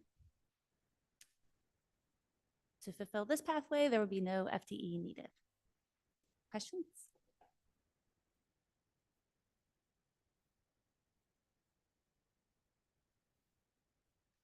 Good evening, Madam Chair, members of the board, and Dr. Gurley. We're starting here with our visual art pathway. The starting point for our high school visual art program is Art 1. This introductory course is designed for all students interested in exploring the visual arts and incorporates a variety of media, both in 2D and in 3D. A change to visual art pathway involves the course known as Studio Art, which students could previously repeat. This has been divided into Art 3 and Art 4 in order to reflect the established sequence and align with the appropriate SCED codes. We are also excited to introduce a new course, sculpture, and 3D design. This addition will help expand our creative pathways and increase engagement, giving students opportunity to deepen spatial reasoning through tactile material manipulation and provide an expressive outlet for students who may not connect as strongly to the 2D media. Students may fulfill their sequential elective requirement by completing Art 1, followed by any of the subsequent visual art courses. For example, after completing Art 1, a student could take sculpture and 3D design, followed by Art 2. Or they could take Art 1, Digital Art 1, and Digital Art 2, and they would have completed their sequential electives. These changes are designed to clarify course levels and to provide more creative opportunities and better prepare students for advanced study in the visual arts. Additionally, we have art history now being offered at PVCC, fulfilling the fine arts requirement associated with the CGS. Turning there on the right to photography, upon passing commercial photography 1 and 2, students will have achieved their CTE sequence completer, bringing them to the end of CTE photography course options. But in order for us to provide students the opportunity to engage in advanced study and portfolio development, we are reclassifying the third-year course, formerly Photo Capstone, to a fine arts credit course called Photo 3, and then adding a fourth-year AP 2D design course with an emphasis on photography. Again, these changes are designed to clarify course levels and expand creative opportunities and better prepare students for advanced study in both visual arts and in photography. None of these changes within the visual arts pathway will require the addition of an FTE. However, the sculpture and 3D design course will require a one-time startup investment of around just under $17,000 for tools, special tools, and equipment. Moving on to our theater pathway, our introductory theater course is Theater 1. Students may fulfill their sequential elective requirement by completing Theater 1, followed by any of the subsequent theater courses. For example, a student could follow Theater 1 by taking Tech 1 and then Tech 2 to complete the sequence, or they could take Theater 1, Acting Performance, and then Civil Players. We are also updating the musical theater ensemble to offer level 1 and level 2. In previous years, students could repeat the same course. Adding level 1 and level 2 aligns this course with the appropriate sequential SCED codes, matching the number of years a student has participated in the course and ensures the course can count towards the new sequential elective graduation requirement. This change will not require any additional FTEs. Moving into the 26-27 school year, our band program will begin in 5th grade. Through concentrated staffing and daily instruction, 6th grade beginners will receive targeted support to help offset the loss of the 5th grade year of instruction and also help us meet the best practices for beginners. This will help us sustain the quality of our program that we've come to know and enjoy. Additionally, we will introduce a beginning level for 7th graders, and from there, students may progress to middle school concert band, symphonic band, or percussion ensemble. The band courses you see here highlighted in purple are middle school courses that do not count for high school credit. However, it is important to note that they provide essential preparation for the high school level courses that require an audition for placement. As this chart shows, there are a variety of band ensembles available for students, which may be taken to fulfill the sequential elective graduation requirement. The changes we are proposing for band is to add a spring semester to our marching nights course, as well as adding a full year option for jazz band instead of offering just a single semester.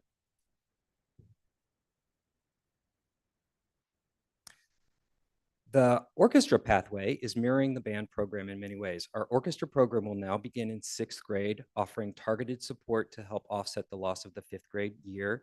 We will also introduce a beginning level of orchestra for 7th graders. From there, students may progress to middle school concert or symphonia orchestra. The orchestra courses here highlighted in purple are middle school courses that do not count for high school credit. However, they do fulfill the 2 years of experience, which is required for the high school orchestra courses. Can I make sure I'm hearing that correct? So a student cannot start orchestra in high school? That is correct. Yeah. Is that normal across It high is, schools? I mean, it is difficult to have someone who is just beginning to learn how to sit in a chair and how to hold the instrument in the same classroom as someone who has 2 or 3 years of experience. It would, being in an orchestra, the nature of orchestra and band is an ensemble. You are playing to make a single piece come alive. It requires a similar level of skill. I can vouch for that. I was in orchestra in high school, and it is like at a certain level where it'd be very, very difficult to just be starting out at that point. If you're in a visual art class, your instruction can be differentiated, and the effort and the object is to create something individually. So in orchestra or in band, you are creating something with a whole group as an ensemble. I appreciate that. And my concern is like asking 6th and 7th graders to make decisions for the rest of their high school career. And everywhere else, we're trying to leave pathways open for students. And so this just doesn't sit really well with me. I appreciate that, and I understand that. I know that this year we had a special situation. I don't know if I can speak to this, but we have 11 students who are brand new true beginner band students. It just so happened this group formed, we were able to get them into a symphonic band class. So they are all together and not with other students at different levels, and they are receiving some instruction in band. That's lovely. And if there are opportunities to be more purposeful about that, I would welcome them, but thank you. Or if I can follow up on that, is there a specific class that we just code and put in the program of studies to set that expectation? Well, these students, these particular band students, are in our symphonic band. So they're the code and the credit that they are receiving is symphonic band. We also offer chorus as an option, a musical option. We have music production. We have a music production lab that can accommodate students who haven't stepped into the orchestra or the band. And we all, I said chorus, yeah. Or piano, that's the one I'm forgetting. I guess what I'm saying is, can we do an intro to band for 9th graders so that they then have the opportunity to learn and pick up the instrument before trying out? I think you can do any of those things, but I think in practice, if you coded and created a band course right now, would it be able to fit in the current teacher's schedule? The answer would be no. Like if we looked at what his current schedule is. So I think it would require an additional FTE, or something would need to change. I think we're going to have some greater conversations, because I know that the proposal is to add band in the spring. But we just need to make sure, like, how does that fit in the teacher's schedule based on what already exists? And so I know that Dr. Malone and I have been talking, we will be talking about that. So, I mean, yes, so it can happen, but something would need to sunset in order to make it happen. I believe I'm okay with that conversation. I mean, I won't be on the board. I guess maybe you need to be okay with that conversation. But I think Ms. Dooley, you pointed out correctly, and this has been an ongoing conversation for, I guess, the last 2 or 3 years. We want to make sure that we have the nice entry points. I'll just say it this way. And I could be wrong here. This is purely just from memory. But as a person that went to Charlottesville High School, I see Ms. Bryan in the back. Maybe you know more than I do. You're a lot smarter than I am. I don't recall someone coming from Charlottesville High School that went through band and then their band uniform from their HBCU days. Like, I don't see the connection to my culture, to be honest with you. So I want to make sure that we have an opportunity for my people to say, you know what, I didn't pick that up at the middle school. but I'm ready now because I saw such and such.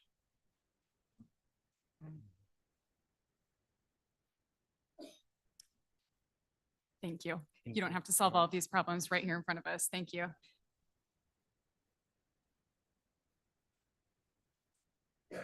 Good evening, Madam Chair, members of the board, Dr. Gurley. You'll see before you the world language pathways, both offered at CMS and CHS. And so the three pathways that are a little hard to see, so I can answer questions. They show how students can both get the world language credit for an advanced diploma and a sequential, because it's a little complicated. And then, so are there questions about that? There's sort of three pathways that Dr. Brown laid out for you all. Essentially, you need higher level coursework. So if you have the 1 and 2 that could count as the essential, you could do 3, 4, and 5, or a different language to count for the advanced diploma. Yes. I mean, are we seeing demand for each one of these that justifies setting a? None of this is changes. This is what we offer right now. So yes, I think all of these classes, Dr. Malone, we offer currently. There's one small change for the middle school that I'll talk about in just a second. But this is just like some of the previous slides, sort of showing in a different way the structures of the world language classes.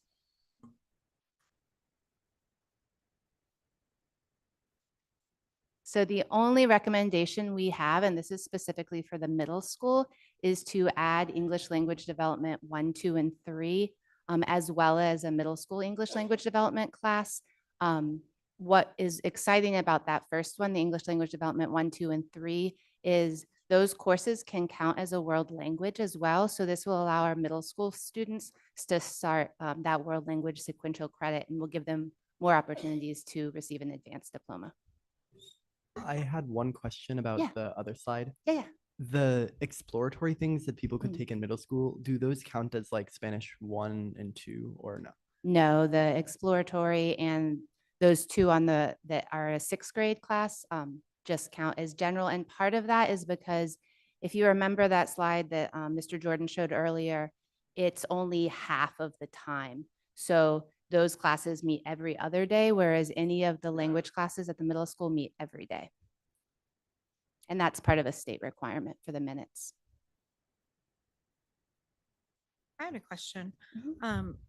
With so many languages being spoken just here in our school community and greater city, was there any consideration to offering one of those languages, Pashto, Dari, like something that our students are speaking that we could teach our community and be fostering like that sense of community? Right. I don't think we're there yet, but if you look, and I'm trying to see, it might not be, if you look all the way to the right, we do offer 2 heritage Spanish classes that we started a couple years ago. I think this is maybe the 3rd or 4th year. And so those classes, just for our Spanish speakers, students can take 2 levels of those. And there's something called the stamp test that students can take to get the seal of biliteracy. And we've seen some really great progress with having our bilingual students who maybe don't speak English quite yet or building their language skills are successful on the seal of biliteracy because they speak Spanish. And so that goes towards a graduation requirement. It's really good to be able to put on your resume. We offer the seal of biliteracy for any student, I believe, starting in their 3rd year, they take it, like French, Spanish. And we can also offer the seal of biliteracy for languages we don't offer. So for example, we had students testing in Arabic last year. So we're not to the coursework yet, but we are trying to be really thoughtful about making sure that these assets that our students bring can go on their diploma and go on their resume. Yeah, and I think just offering their peers the opportunity to learn their language and to engage with them at a different level. I think just our community is just so welcoming and wonderful in so many ways to so many different language speakers. And I just, how can we foster that further by offering another opportunity for students to engage with their peers differently. I wonder if the quickest way to address what you're getting at is to do that through clubs and activities. Like if someone wants to learn Pashto, it may be easier to facilitate that through a club, and it could almost be student led versus, I mean, I think that's what we find, even staffing some of the other languages. Sometimes it's hard to find people who are certified to teach these languages, but it may be easier to at least get it rolling in the school, that like there's a Dari club, there's a Pashto club, where students are learning the language and could potentially learn that language from their peers. Yeah, I like that idea. I think just our students want credits too, right? Like Yeah, they do. they want credits, and they're in athletics or they're in, theater after school. And so like one more club, it's a great idea for those who maybe don't have the other outlet, but just something I'm hopeful that we can talk about in the future, and just how do we foster that sense of community within our community. Thank you. Absolutely. We do, when students transfer and if they have high school credits, we are able to give them credits in Dari, credits in Arabic, based on their transcripts. And I think we're looking more into with the seal of biliteracy. So not a course, but again, just showing like that stamp on their diploma. But I think that's good things to keep thinking about. Thank you.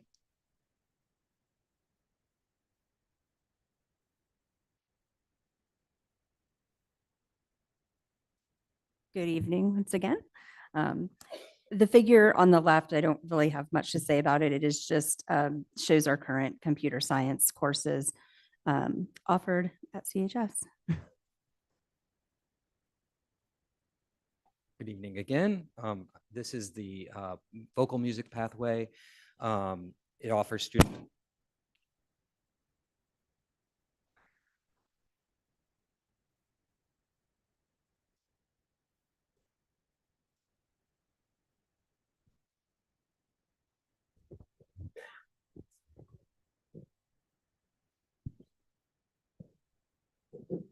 I'll try again. The vocal music pathway offers students opportunity to participate in concert choir, Charlottesville Singers Honors, or Nightingales, and these courses may be taken for credit in successive years and combined to fulfill the sequential elective graduation requirement. One more question, sorry. I don't see it here. Maybe we have it somewhere else. Is there an opportunity, or do we offer any coursework in music theory, composition, anything of that nature? Yes, but there were no changes to those courses Okay. in there in the Thank you. program study. All right. Again, the language in the program of studies has been updated throughout the document with edits relating to course codes, names, coherence related to the pathways. And here on this slide, you'll see a list of reasons that a course might have been removed, such as changes to the state requirement. The course may have been eliminated with no longer having a sched code. It may be because the course hasn't been offered in over 5 years, or they don't align. We had couple that had like 9-week courses, which don't really align with our scheduling practices. So those are some of those reasons there. And then, yeah, at this time, the next steps here, if there are any more questions, we're certainly happy to answer them. We have our whole team here. We are hopeful that the program of studies would then be approved at the January board meeting. Yeah, I think that's it. Thank you. Just had a- Go ahead. I just had a really quick question. Sure. I think this is great, giving our students all of these great options. But I wanted to see, because I didn't see like Lugo and Night School added in this presentation. Are all of these courses and stuff also opportunities for students that attend Lugo or Night School as well? The question is whether these courses are accessible to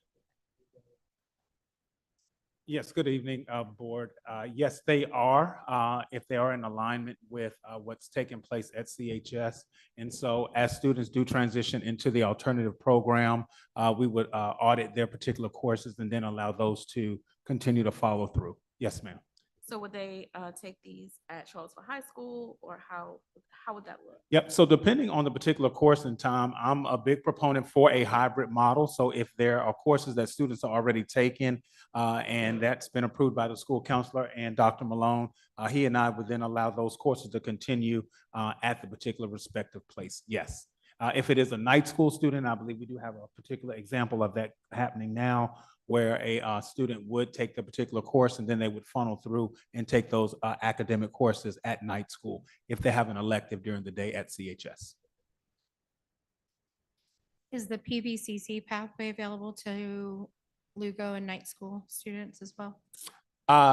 It can be. We have not explored that. That is something that myself and Ms. Phelps can definitely put on our priority list as we work looking up to the upcoming school year. And we will make it a priority for our students as well. I would say, just very transparently, it would be difficult for a student at Lugo to take the UCG because those courses that were on the left are the courses that are currently being taught by Charlottesville High School teachers. So if a student, maybe if a student has self-selected, but that would require, I mean, I think we would be having a conversation with the student. If you self-selected to go to Lugo, but you want to access UCG, it's in conflict with what you're requesting. But I know that like we've had students who've done electives. So wanting to do a whole program probably would be difficult because it would be counter to wanting to be in the smaller environment. But yeah, I think that's the first thing that jumps out at me. That would be really difficult to do.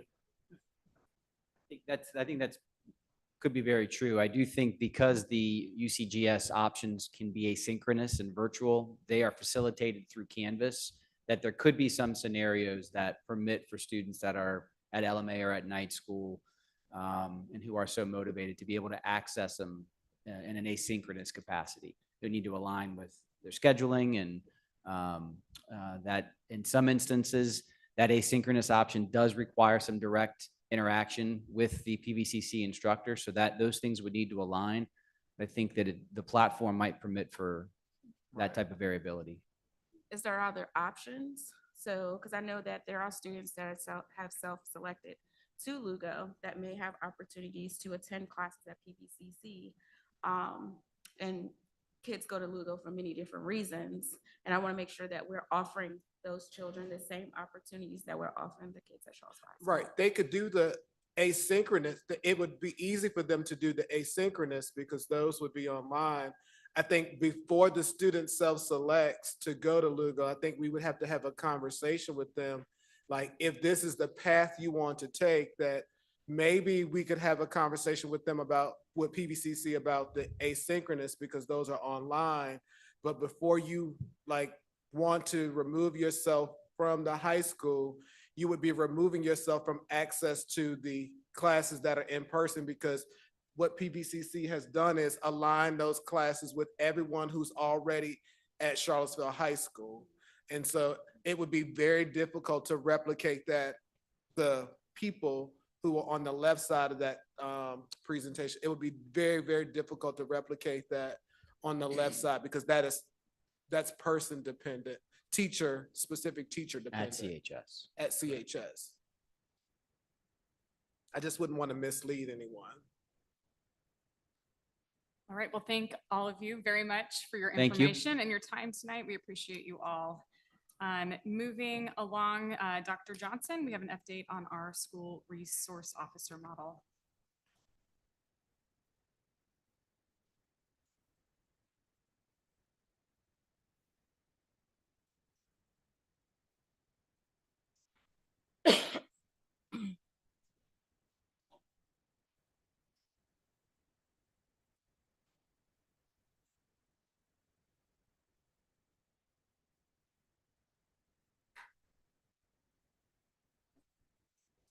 Good evening, Madam Chair, school board members, and Dr. Gurley. It's good to be with you this evening For tonight's presentation, I'll provide an update on the foundational documents for the implementation of the SRO program based on stakeholder input. I'll focus on the edits to the MOU, give a brief reminder that the standard operating procedures remain in refinement, and then outline next steps as we continue to plan to continue our plans to add 2 police officers to our current safety model in August 2026. We have now posted the final draft of the MOU to our website. This version reflects edits made based on the review of the City Attorney's Office. You can find a chart showing the edits below, and the document on the website also indicates where edits were made. I'll review the edits now. The first sentence in this overview section of the preamble, which is on the first page, was modified to simplify the language and reduce redundancy. Some language in the preamble was made more broad and generalized. It spells out that the program can be ended or officers can be removed for any reason at any time and without cause. Earlier this fall, in response to public feedback, we modified the MOU to spell out examples of specific circumstances that would end the program. However, after subsequent community feedback and additional discussion, the committee decided to restore the original language, stating that either party may end the agreement at any time. In addition, regarding the removal of a specific officer, we eliminated a reference to requiring cause for removal. This change means an officer can be removed at any time for any reason. These changes ultimately provide the maximum flexibility for the school community to be responsive to any circumstances. On pages 8 and 9, under the stakeholder feedback and formal complaints section, there is greater clarity for the language describing the investigation of complaints. Specifically, it now distinguishes between the investigation process, depending on if the concern is about an SRO or if the concern is about how a CCS staff member engaged with an SRO. For complaints about SROs, people still have the option to initiate a complaint with the school first or directly with the Charlottesville Police Department. Next, on the top of page 10, on the public reporting category, there is an update based on an editing catch. The edit moves the definition of mechanical restraints to place where the term is first used in the section. So we just move the definition of mechanical restraints to the place where the term is first used in this section. Finally, the last change was to add the signature blocks for Dr. Gurley and Chief Kochis on page 23. So if you turn towards the end of the document on page 23, you'll now see that there are signature blocks added for Dr. Gurley and Chief Kochis. Following tonight's report, the Chief and Dr. Gurley will sign the MOU, and then the signed copy will be posted to the CCS SRO webpage. Now we'll move on to the updates to the standard operating procedures. You may remember that the MOU establishes the high-level scope, goals, and principles of collaboration between Charlottesville City Schools and the Charlottesville Police Department, and the standing operating procedures provides a more practical, detailed guidance for the program operations, implementation section, and officer selection. The work group, which now includes care and safety assistance, will continue to meet and refine the SOP. An example of areas needing refinement is the one I mentioned last month, that we need to clarify procedures and measures in relation to the use of body-worn cameras. As a reminder, even once this document is finalized, it is still a living document that can be edited to refine our work. The next public review of the SOP is expected in the spring or when the first SROs are hired. We've shown this timeline several times on this slide here. And the key idea here is that we have now finalized the MOU. We will move on to the next steps of the signing agreement. And since this program will not have any budgetary impact, the city can then move on to posting the positions. And now I'll conclude with next steps. As I mentioned earlier, after tonight's presentation, Dr. Gurley and Chief Kochis will sign the agreement. The signed MOU and other documents, including future documents and reports, will be updated on the website on our SRO webpage. On that same page, the Google suggestion form remains open. Again, thanks to everyone who has shared their perspective and ideas to help us strengthen these key documents. This concludes my presentation for this evening. Yes. Sally, any questions? Just one comment. Sure. Just thank you so much for working on this and for being so responsive to the community feedback. It's been really, really amazing to watch as the MOU and the SOP evolve with the community feedback.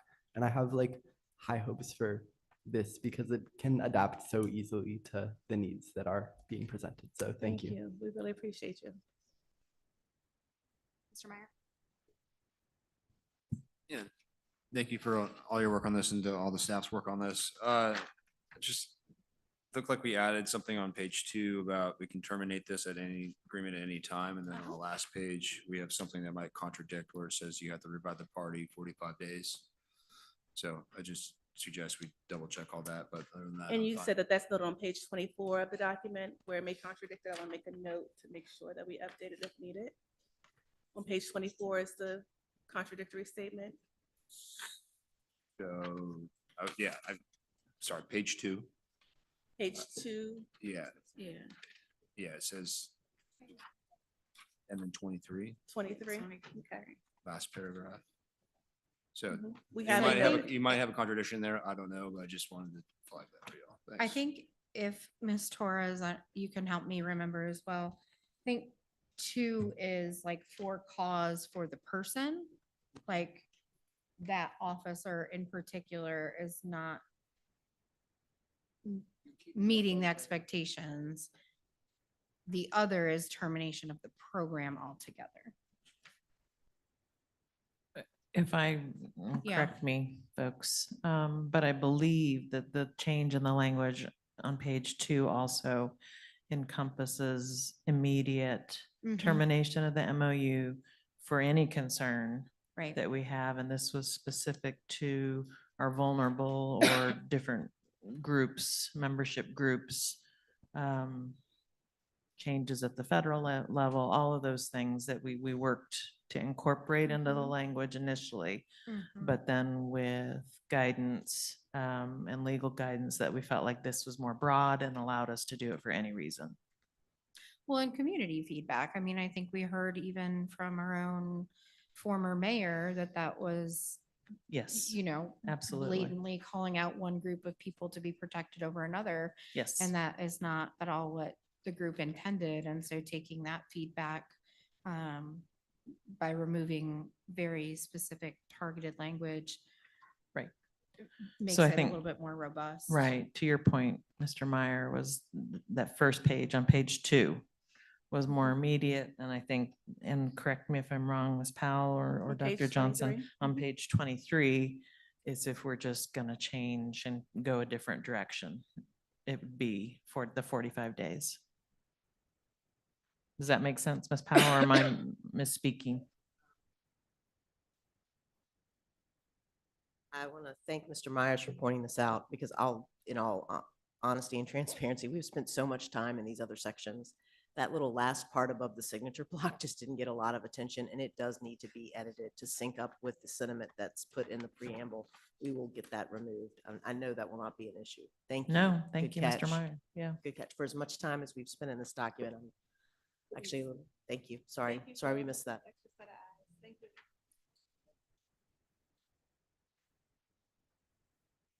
It might be because I'm sleepy, but I'm looking at the acronym for this document. Oh, excuse me, not the document, but the school law enforcement partnership. And I just think marketing wise of it looking like sleep. And then, you know, an unfortunate incident happens in front of a police officer.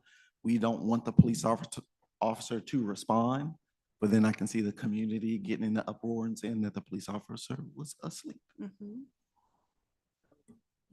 That acronym is actually an official acronym that the state uses. It's not one we created. We could take it out. I see your point. It's not really used that much in the document, but it's a reference to a term that the state uses to refer to these I know it sounds on the SLEPs.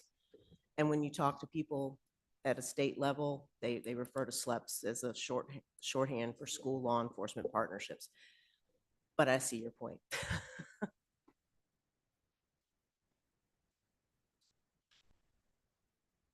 Thank you to the committee, all the people, folks that have done the work and been in consultation, and Mr. Schwartzman, thank you.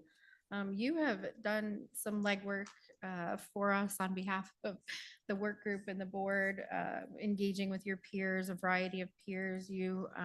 I know Harper was involved in that, and really appreciate the time that you all took out of your individual lunches and impact times to join us and gather feedback. So appreciate that student voice and just the commitment to continue to share information with the student body and to continue to receive that feedback. So thank you.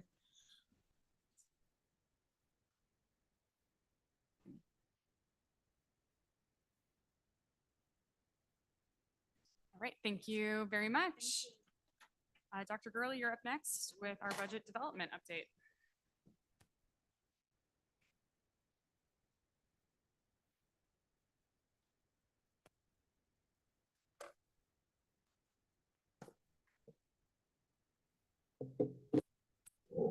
All right, good evening, everyone watching, those in the audience, Madam Chair, members of the board. This evening, I will provide you an update of our budget development process, specifically our budget priorities and the work that will guide us, this budget cycle. To get us started, we will review our budget development process itself. We'll look at the proposed budget priorities. We will then look at how it aligns with our strategic plan, and then I'll conclude by giving an overview of our budget calendar. So our budget development process has been highly collaborative, drawing in input from a wide range of stakeholders. We've done work with our PTOs, with our school board. We've done some surveying and other engagements, and identifying the budget priorities. As you all know, we spent time with Ms. Hoover, and I spent time with you in 2x2s, just hearing what's important to you all as a school board. In particular, as we went through this process, we've been laser focused on how the things that in our discussions, how these things have aligned with our strategic plan. And again, I've stated that we've met with a lot of different stakeholder groups. So as it relates to our priorities, using the themes gathered from multiple meetings, what we did was we coded and analyzed the data to identify 4 budget priorities for the 26-27 school year. The first 2 priorities listed on this screen are staffing compensation and retention. And we will continue to support our licensed staff and support staff through our collective bargaining agreements. And you'll learn more about our support staff agreement in the coming weeks. We also know that with this work, we want to be competitive in terms of compensation and wages, which will help us to focus on retention and allows for strong employee relations, sustaining very positive school cultures. Our next priority area is student support, achievement, and well-being. In August, I charged our staff with engaging in very intentional work regarding Black student achievement and reducing, and specifically what we are focusing on this school year has been with regards to reducing the achievement gap. This remains very important work for us as we look at how we prioritize our budget.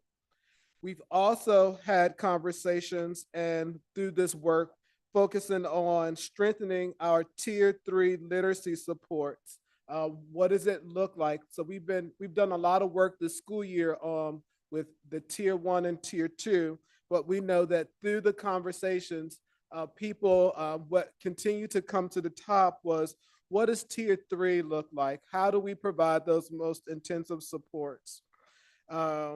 Including in the conversation with expanding our restorative practices to support our learners. On our next slide, you'll see the other our next two priorities, which include facilities improvement and early childhood education. As a part of our continued partnership and collaboration with the city, we recognize, you heard this evening, we've talked about the modernization of our aging facilities. We have been clear that to meet the growing needs of our students, we must expand and improve spaces available for high quality learning. As we move through the reconfiguration, we want to be strategic about the use of our facilities and so that they remain the essential components of providing innovative learning. But we know that this includes an investment in strengthening those spaces to include our safety ecosystems. Our other priority, the second priority listed here, is our early childhood education. One thing that continued to resonate with our stakeholders is the emphasis on funding the expansion of early childhood education. We sent a survey to our staff members just so that we could pique their interest, what it would look like for us to support staff members' children in our early childhood spaces. Ultimately, our goal is to expand and maximize the space we have to make sure that we are utilizing every single seat so that more students in our schools and in our school community and more students such as our staff members' children have access to high quality early childhood experiences here in Charlottesville City Schools.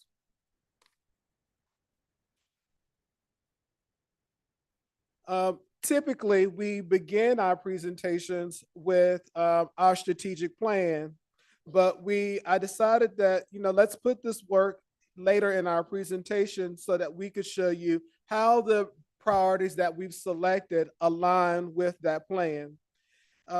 In this case, what you'll see illustrated are our budget priorities, which are located down in the forest green box at the bottom, how they are aligned with our strategic plan.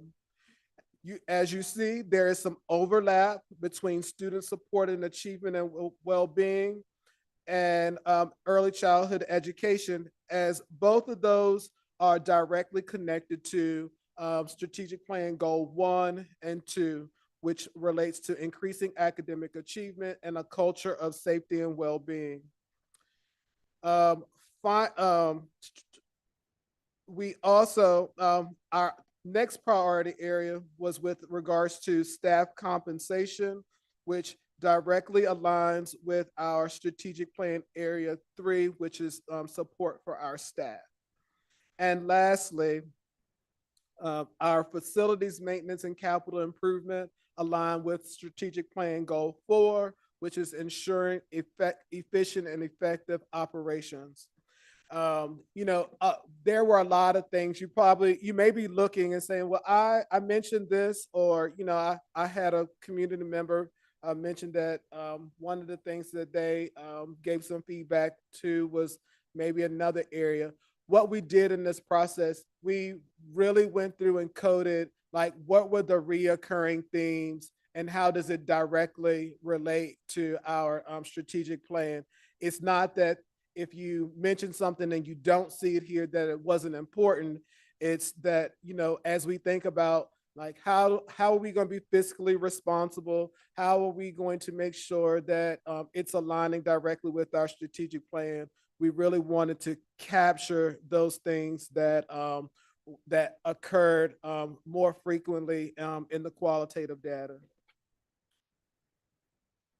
Lastly, we have our budget calendar here.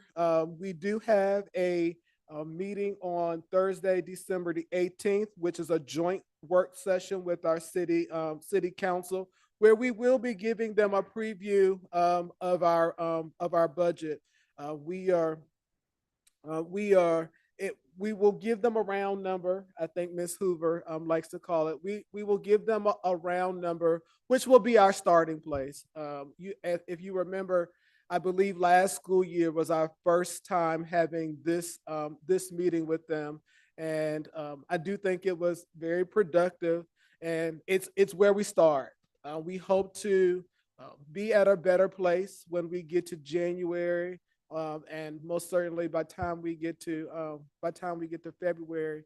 But we do hope that through the repurposing of positions and some things that we have been doing is going through and looking at historical spending, so that we're not asking you for more money for a particular area when we've not been utilizing funds in that area. And I think we've been doing a very good job over the last few years of, looking at the historical spending and diverting it to other areas of importance. I know Dr. Johnson and I, in our monthly check-in for her department, she's like, we need to increase what engagement looks like. And so how have we been using funds in this other area to make sure that we're supporting engagement? So it's not just about asking for more, it's about doing more with the resources that we have. And then in January, you see our work sessions there. You see we will come back and have, so we will have another regular school board meeting, a city council joint session, and then we have this meeting on February the 12th that we normally earmark that we've not used. And we still have it here as a placeholder, but we will see how our budget development goes. And we just reminded people about our mission here, that the work is our commitment to equity and just fostering this lifelong learning for our students. Are there questions that I can ask and that I can answer for you all? Dr. Gurley, I appreciate the summary, and I think it reflects, again, what I've heard from you and staff and colleagues in the community. So I really appreciate that. Getting to some of the student support, achievement, well-being, you list a number of achievement gap reductions, strengthen tier 3 literacy supports. Are we thinking this is additional training? Is this FTEs? Where are you, I guess, a little bit more specific with what are you thinking about? So we are that just means? now, so Ms. Hoover has set a deadline. I think it's the 12th, the 10th. It's next Friday. She set a deadline of next Friday. We've been sticking our head in and looking at some of the requests. There have been some requests for additional instructional support positions, and we want to, as we've always done, like look at the data for those particular schools. Should we add an additional FTE there, or should we be moving FTEs from another place? So yes, it could be the addition of FTEs. I know that there's a principal in particular that really wants to do some more intentional work regarding new teachers. And so we've been having some talks about what does it look like to support new teachers? Does it require continued support from our professional learning team? Or is it that we need more dedicated staff to support those new teachers? So by the time you get it, the turnaround will be really quick because we have these budget requests that are due back next Friday. And then by that next Thursday, we have to have this turned around for you. So we definitely will be bringing those high level things that we know are associated with compensation and collective bargaining and things. But I really want to work through with the principals and the division level leaders about some of these FTE requests. No, and I appreciate that. And I don't, in my mind, we might need some new FTEs, but it could also be, again, we're moving some of those FTEs around from where I think what you talked about before of review and some things aren't working anymore, or we're having the impacts we thought, and okay, we need to repurpose that position to something else because we tried it, we reviewed it, it didn't work. Now we need to do something different with it. So I appreciate that review process. It sounds like also that you're bringing to it. And in my mind, ideally is we're the same amount of FTEs, getting better, more impact, just probably recognizing the budget environment we're coming into. So thank you. Yeah. Just in regards to the facilities maintenance capital improvement, I'm happy to hear that there's maybe a work group-ish forming to look into those a little bit more, but I can't recall, and colleagues help me, when we had like an accounting review of what the city had line item charged us versus what services they rendered.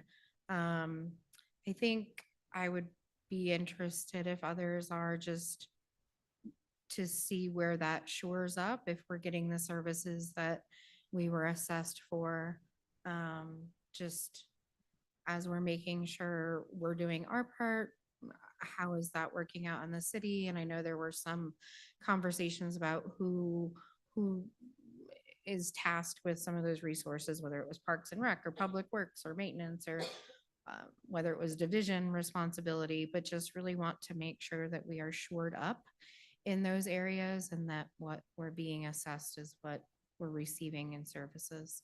And in my weekly check-in with Ms. Powell, she mentioned that Mr. Frias, James Frias, he's currently working on the agreement that we have between city schools and the city. And so I think we will have something soon. I know that's been hot on the top of one of you all's list. And so, like, what does it mean? What are we getting? You can What say can mine, Dr. Gurley, it's okay. You can say mine. What are we getting? What should we expect? And so they know that that's really important for us, and they know that we want to increase the level of transparency for everyone in that area. So, And while not on this list, we are expecting winter precipitation, and I know we're working with our city partners to make sure our safe routes to school are ready, shored up. Yeah. Yep. Yep. Thank you. Ms. Richardson? Thank you, Ms. Burns, for continually bringing that up. I appreciate that. No, and I just, again, to echo that has been something that even I think previously, in some format was being asked for. And I know they're often are told that we're working on it, but it would be nice to get whatever that agreement, MOU, contract, whatever that is with some of the financials when we sit with them. Yeah. Thank you. Yeah. We are saying it on the record. We would like to see that on the 18th.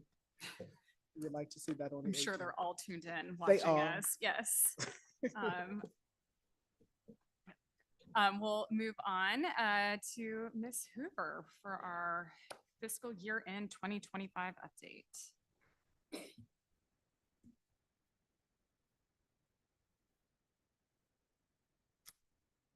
Good evening, Madam Chair, Ms. Dooley, and Dr. Gurley, and school board members. This evening, I will update you on the 2025 fiscal year end close and settlement. The fiscal year end financial reporting fits into the strategic plan through demonstrating fiscal stewardship by timely, accurate, and transparent communication of financial information. We ended the fiscal year 2024 with a fund balance of $9,090,568. We added to the fund balance $1,564,765 from the 2025 fiscal year close. This is after the gain share agreement with the city, for a total fund balance of $10,655,333 for 2025 fiscal year end fund balance. A few takeaways. The fund balance is a one-time dollars. It's an accumulation of pluses and minuses from fiscal year end settlements over decades. We have been fortunate over the last few years to have added significant amounts. It is best practice for these dollars to be used to cover unforeseen costs due to enrollment growth, shortfalls in federal and state revenues during a fiscal year, or one-time expenses authorized by the school board. For example, of a one-time expense, the school board authorized $379,150 of the fund balance in February of 2025 to purchase fifth grade classroom furniture for installation this summer. The Government Finance Officers Association recommends at a minimum no less than 2 months of expenditures. For the school division, based on October and November's expenditures, 2 months of expenditures for us is $16,139,429. Applying this practice to the year-end fund balance for fiscal year 2025, we can cover 1 month of expenditures.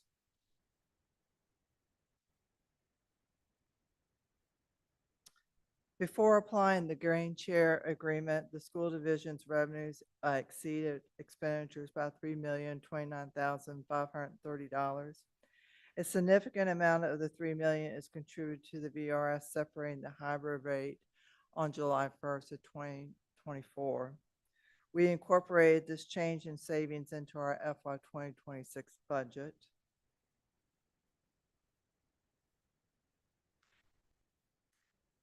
The city and schools were proactive in 1998 with a gain share agreement. It allows the schools and the city to share in the surplus of the schools. Most school divisions have to return their unexpended fund balances to their governing body that is appropriating funds. So this is a benefit for the schools. The agreement allows for the first $100,000 to be allocated toward or in addition to satisfy the school's minimum annual contribution of $200,000 to the school facilities repair fund. After this, funds in excess of $100,000 and $200,000 are retained in the school's general fund, and anything over the $200,000 is split 50-50. The school's gain share for the 2025 fiscal year end is $1,464,765 to the city. And historically, the city has applied these funds to the school's construction projects and the CIP. Are there any questions I can answer?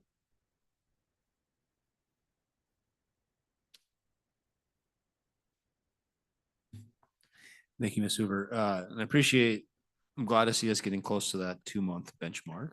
I know that you're excited about that. We will be there in a couple of years, maybe. Also, I temper that with, this is money that we have to use for educating our students today. So, I do want us to be making sure we are spending our money, and the windfall sounds like the retirement system is a nice windfall. So, and I'm glad to see our city colleagues spending their share of it probably on our CIP budget. All that said, I'm thinking about our federal level funding exposure, and how our fund balance might have to cover that in the case of, the uncertainty around our federal government at the moment.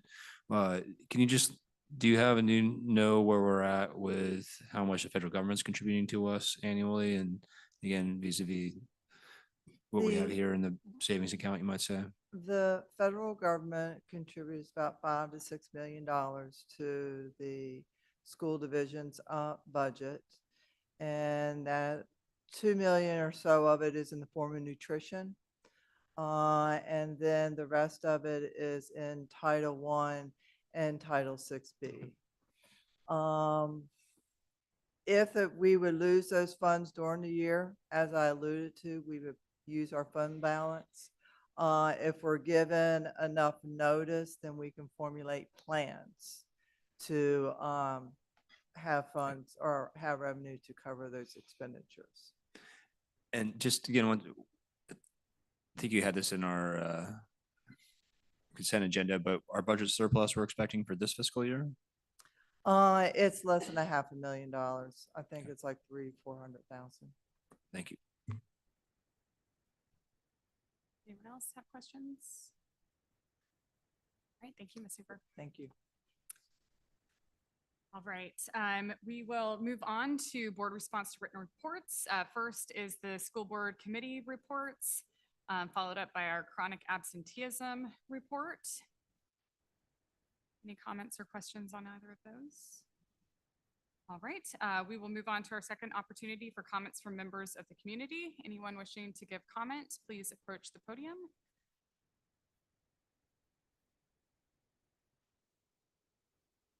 And if you will please say your name and limit your comments to 3 minutes. Good evening, Dr. Gurley, Ms. Dooley, members of the board. I'm Peter Davis, teacher at Charlottesville High School.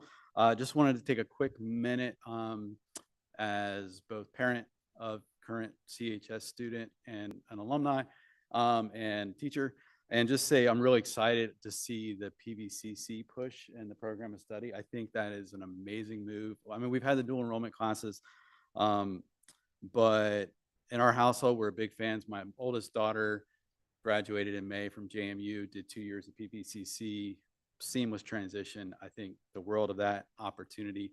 And then my middle daughter, who just graduated from CHS in May, she took 2 AP classes her sophomore and junior year, and they didn't go well. They were really challenging for her, and she doesn't test well and just ended up not getting the AP credit after doing all the work for the class. So we transitioned to the dual enrollment for her for the math and the English route senior year, and she walked out of here with 4 college credits. And she did really well with those, and she retained everything, and it was a very safe way for her to get a full, real college course experience taught by a teacher that she knew in a place where she was comfortable, and she's doing great in her classes. And they she's in a small private school in Tennessee, and they took her credits, and she's doing great. And I credit that a lot to the dual enrollment classes. And I want to just encourage us to keep that push going. I think maybe I'll slide to the parent side, but I feel like we have kind of an obsession with AP courses, you know, nationwide and in this division. Historically, we teach kids that take 6 AP classes in my elective class, and that blows my mind. And I think we're doing those kids a disservice in a lot of ways, having that be the system that we're a part of. I think we've got an amazing resource with PVCC right here in our backyard. They're fantastic. And I have other opinions about the 1.74 billion net worth that the College Board has, and the money we funnel to them for the system that they've got set up. I think that's kind of wild. So I would love to see pushing more towards that. And Mr. Morris, to your point, it is tricky with the courses sometimes counting, sometimes not. The college counselors at PVCC, we found them to be so helpful and to walk us through that. But at the end of the day, if we can have kids walk out of here with an associate's degree, it's so much more accessible for all students to be able to like step through that progress slowly versus getting slammed with an AP test. I think it just does the world for our students, and I think it'll be fantastic. So let's keep that push. Ms. Bryant? This might be your last time addressing us from that side of the podium. Good evening. Yeah, really quickly. Oh, Ziona Bryant, Charlottesville resident. Really quickly, I think I just have a point of concern about the program of study. But before I get to that, I guess I want to say that I appreciated the presentation. It was thorough. I'll be looking some things up. I guess, well, actually 2 concerns. One being similar to Ms. Cooper's point about making sure that all students have those in-depth meetings would be helpful, and it would be great to have a way to track those. Maybe not every single meeting needs to have like some sort of tracking on it, but maybe there's an exit ticket from the students to track how they're feeling about these meetings and what they're gaining from them. That could add a little bit more labor to staff to have to review it, but I think it would be good to have those data points to know that students are actually feeling like they're getting something out of these meetings, and that their ideas or concerns are being addressed by the counselors. I think that would be good. As someone who went through CHS and had those sort of meetings, sometimes I was really, just like not satisfied with the outcome, didn't feel like all of the possibilities were discussed with me. And I feel like if I had more time and more intentionality behind that, it could have been a little different for me. And so, yeah, I would just like to bring attention to that. And then also, I'm a little bit concerned about students not being able to like enter into certain pathways for like our arts for example, orchestra, I think that was the example that was given. I'm not sure if it's the same for band, but I did do band at Walker. And now that we're like losing that exploratory opportunity that we had in 5th grade, with the Walker being a separate school, I do think that we're missing an opportunity there. And like, I understand changes have to be made, things happen like that, and fine. But I also think that there are students who I was even peers with. Like, I know so many examples of students who like didn't care about school in Walker and Buford and didn't want to be a part of band or orchestra, and were just like, I'm just coming to school because I have to. And then in high school, they were like, oh, I actually do have talents, I have ideas, I have interests in different things. And I think if in this moment, after attending the VSBA conference, Virginia School Board Association, and like listening to some of the struggles being faced by other school divisions in our state, I think that everyone is facing a battle over like student attention. And I think right now, it's so important that students come to school, they stay in the building, and they just show up. And I think that if that's going to take for us to add additional FTEs, for there to be an introductory class, for students to be introduced to band, similar to Mr. Morse's point, and for that to be more culturally responsive, I think that that's a really good opportunity to keep students here and to keep them learning. And I just feel really passionate about that, because I was a champion throughout my campaign for students of color, low achieving students, underserved students, and I just want to keep those opportunities on the table for them. Thank you. Have a great night. Thank you. We will move to board member comments. Solly, any parting words? Not really, just like, thank you all so much. This has been a really, really fun experience. I really can't stress enough how enjoyable and educational this whole thing has been. So thank you guys. I missed the opportunity to, because I belatedly looked at the absentees report here, but I did note it ticked up basically in all of our schools from October to November, and which made me think about our calendar and Thanksgiving and why are we going to school on Mondays and Tuesdays before Thanksgiving. And I was just gonna say, colleagues, when we think about our calendar, I think we really should think about a fall break and how we not make kids go to school, and then half the kids aren't going to school anyways, et cetera. So thinking about, again, our calendar and Thanksgiving break. Next, I walk my kids to school and take advantage of our excellent crossing guards. And, I just heard about another unfortunate experience that one of our staff members had where they were verbally attacked and harassed and threatened by a parent, unfortunately. I think this is very rare, but this is not the first time I've heard about it this year. And I just hope the public understands that they're trying to do their job, keep our kids safe. We are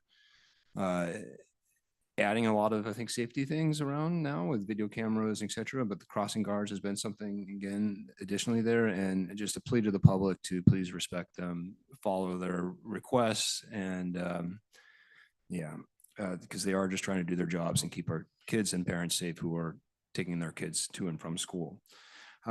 Next, colleagues, as we think about our policy review in the spring, I just wanted to highlight, and I think I've heard this from various teachers over the last year, and I think it's some of your concerns too, but as we think about the budget, I think it's a lot of things interrelated here, but screens in the classrooms, how are we using them or leveraging them, and technology and AI to a certain extent?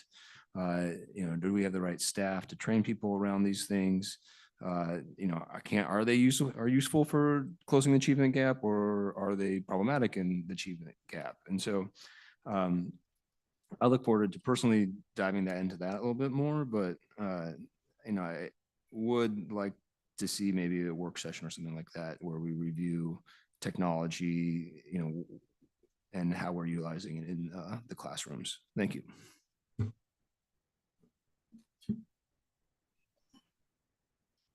So I'll just share quickly, over the last 4 years, when we have these meetings, I pray for wisdom.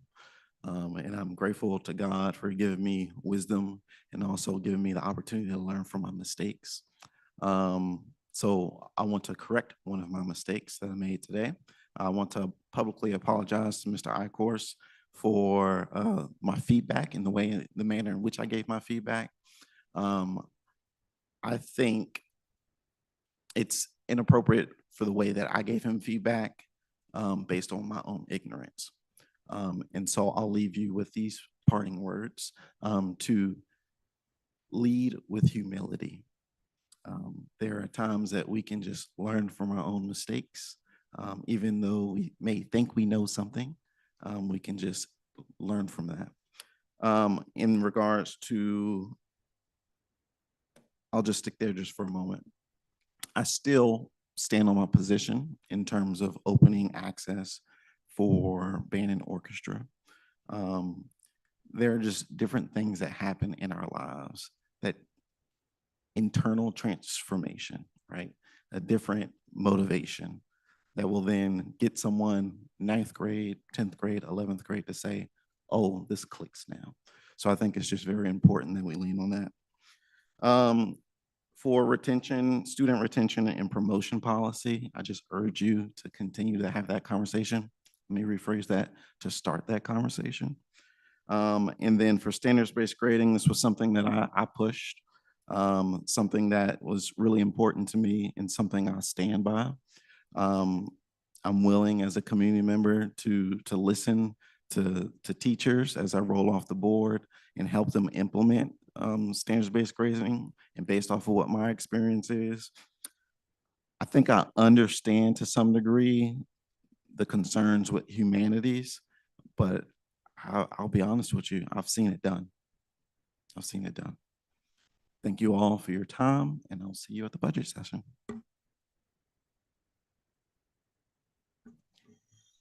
All right. I wanted to take just a moment. It's in our written reports, but just highlight that we all had the opportunity to attend the VSBA annual convention and just really found so many of those opportunities informative. Ms. Torres and I had the opportunity to attend an early session in regards to tech, teens, and mental health that I think really left both of us feeling kind of the weight of that and what our students are struggling with, whether it's spoken or unspoken, and how we might be able to just address that within our own division and what that looks like here. I was also able to attend a session in regards to school threats, assessments, and comprehensive approach with Virginia Beach Police Department and their court services unit addressing school threats. Some strategies to combat chronic absenteeism and how folks are doing that a little bit differently, Mr. Meyer. That was informative as well. And then just a comprehensive approach that the Patrick Henry K through 8 school, along with their Alexandria City, to create a rec center in conjunction with the city's school space to make it a more collaborative learning environment, not just for the students, but to be a welcome space for their community with visual arts, black box theater, learning areas, recreation space, and green space. So just had a really robust opportunity there to lean in and learn a little bit more. So I appreciate the opportunity being able to do that. Sally, thank you so much. Again, I said earlier, just your engagement with your peers has been really welcome and insightful, and appreciate really everything you've done above and beyond just being a student school board representative, but really engaging with your community. So I appreciate that and look forward to having Ginger join us next month. And I think you'll find her equally as exciting and informative. And Mr. Morris, thank you. I echo so much of what Ms. Torres says. I've only been here for 2 years, but your quiet, gentle wisdom has always been appreciated. And I hope you'll continue to allow kind of at least the newer folks of us to call on you and lean into your expertise, not just in the community, but from your time serving on the board. So thank you and appreciate that. And I will look forward to our budget work session. Thank you.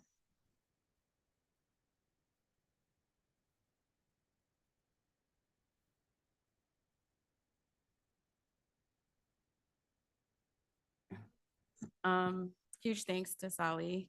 I love just hearing you speak and bringing the perspective of the student population back to the board. I think it's very powerful and very articulated very well.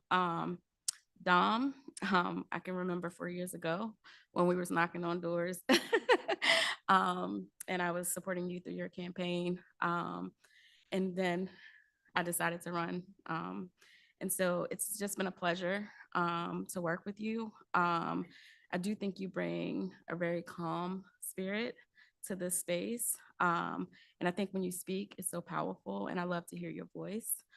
So I just want to say I appreciate all of the work that you've done. And I know all of the work that you will continue to do outside of the school board. I did have, as Chris, I said I didn't have any questions, but when I was looking at the, and it doesn't have to be answered now, but just like some of the things that I was able to witness with chronic absenteeism is, shout out to some of the schools that are doing a really good job of, reaching out and making sure our children are getting to school. But, like Chris was able to identify some of the schools absenteeism has, the data has risen. So I would love to know, like, what are some of, it seemed like in the report, it talks about like social workers and case managers like working and doing that work. So I would like to know what that work entails and a kind of more detail of like, what are some of the barriers or challenges for families to get their kids to school? And is there a way the board or something that we could do to kind of support those families? I also was looking at the service and agency list. And with Charlottesville having so many nonprofit organizations, this list should be miles long. And I don't know if, y'all just taking out some of the basic, but it's so many organizations, nonprofit organizations. As we know, Charlottesville is very nonprofit rich. And so with some of our families that may be struggling with like services or other things, I would hope that we're tapping into all of those nonprofit resources to be able to kind of connect our families too, but not only connect our families, following through to make sure that our families are making those connections. And that's all I have. Thank you.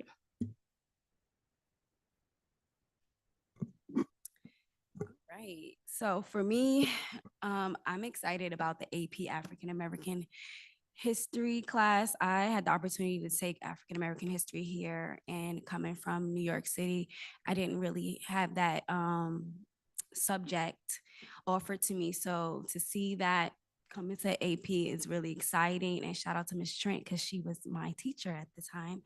And as for Oak, what is it called? Oakland. What is it? Lawn, right? Oak Lawn, right? So just quick story. So when I moved to Charlottesville, we moved to Cherry Avenue across from Beaufort, right? And I was always so curious about this gated little house up, on the hill, and I just thought it was so creepy.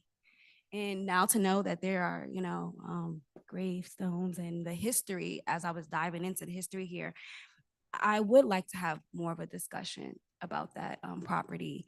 It's really interesting and is really rich with history from Charlottesville. So I think that we do need to sit down and have that conversation.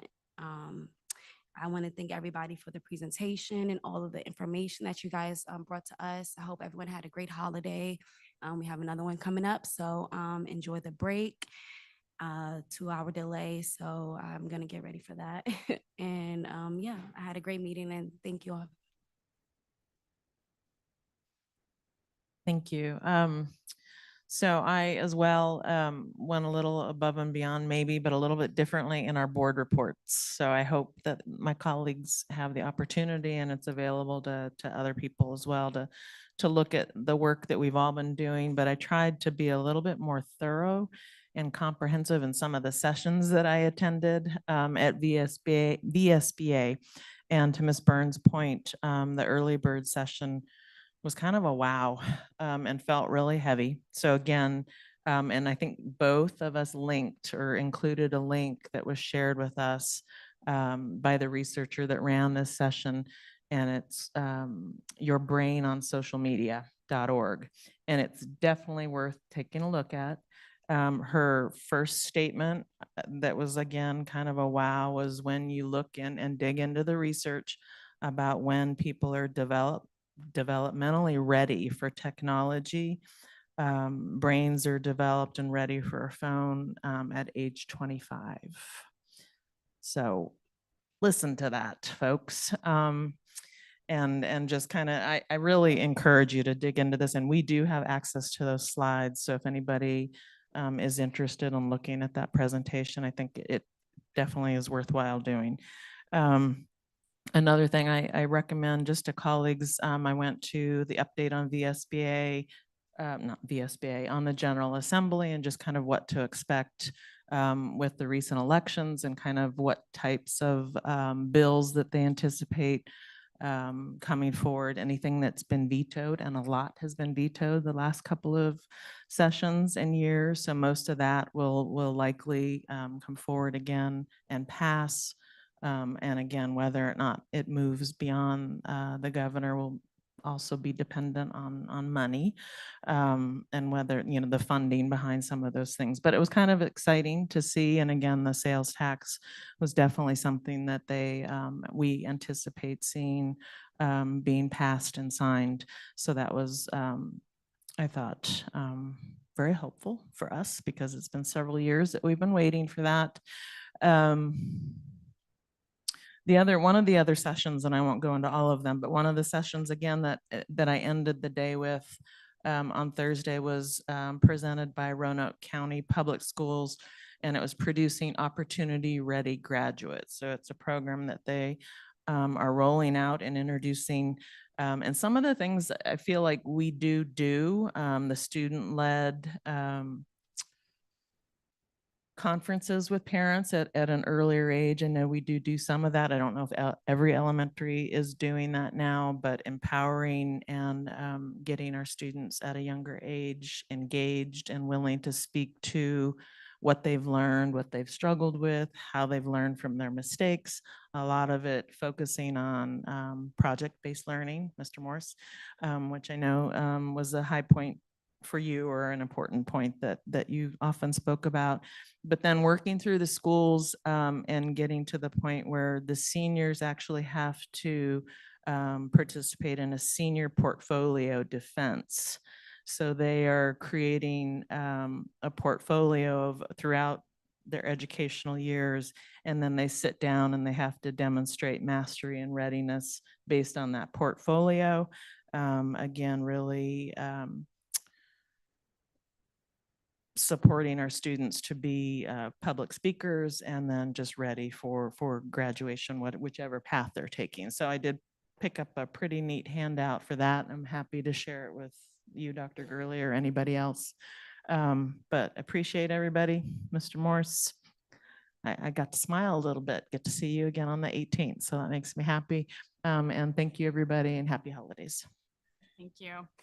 I will wrap again. Solly, thank you. You were kind of our guinea pig as we launched into having a fewer number of student school board reps for the year, but I think we're already seeing the payoff of that change. Just it's been lovely having you here for an extended period of time to really engage in this work with us.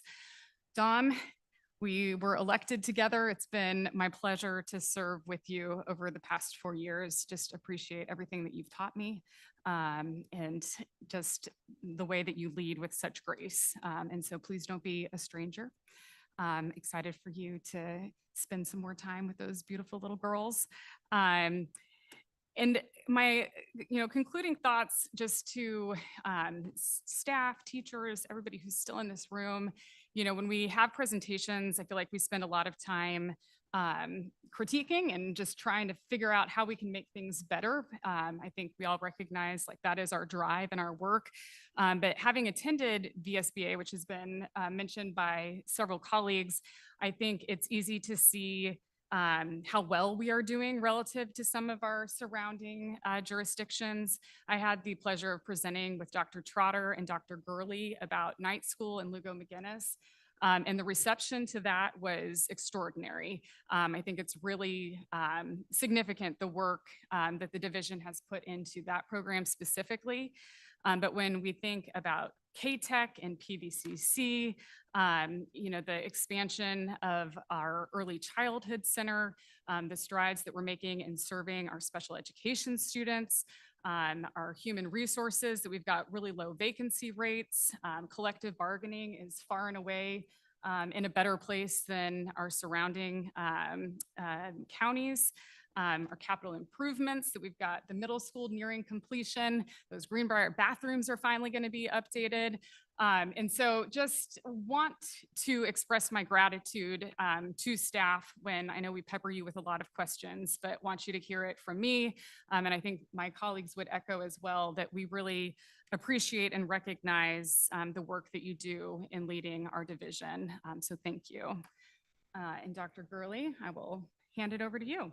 Okay, thank you. I first want to start by thanking all the staff who worked on the program of studies.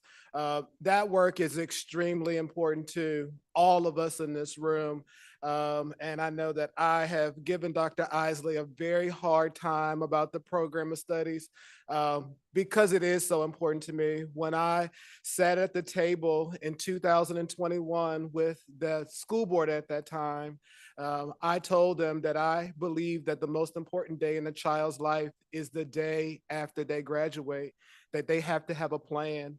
And we've been working really hard, but what you saw this evening is we said we have to pull it all together so that students understand and our families understand which path they need to take in order to get to where they want to be.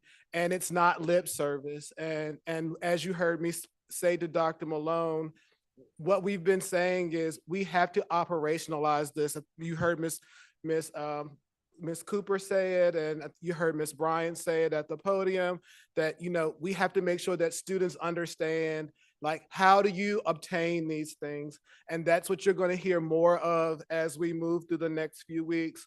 Mr. Solly, I am honored to serve alongside you. I can't wait to one day say that, he was on the school board because I believe firmly that you are bound for greatness.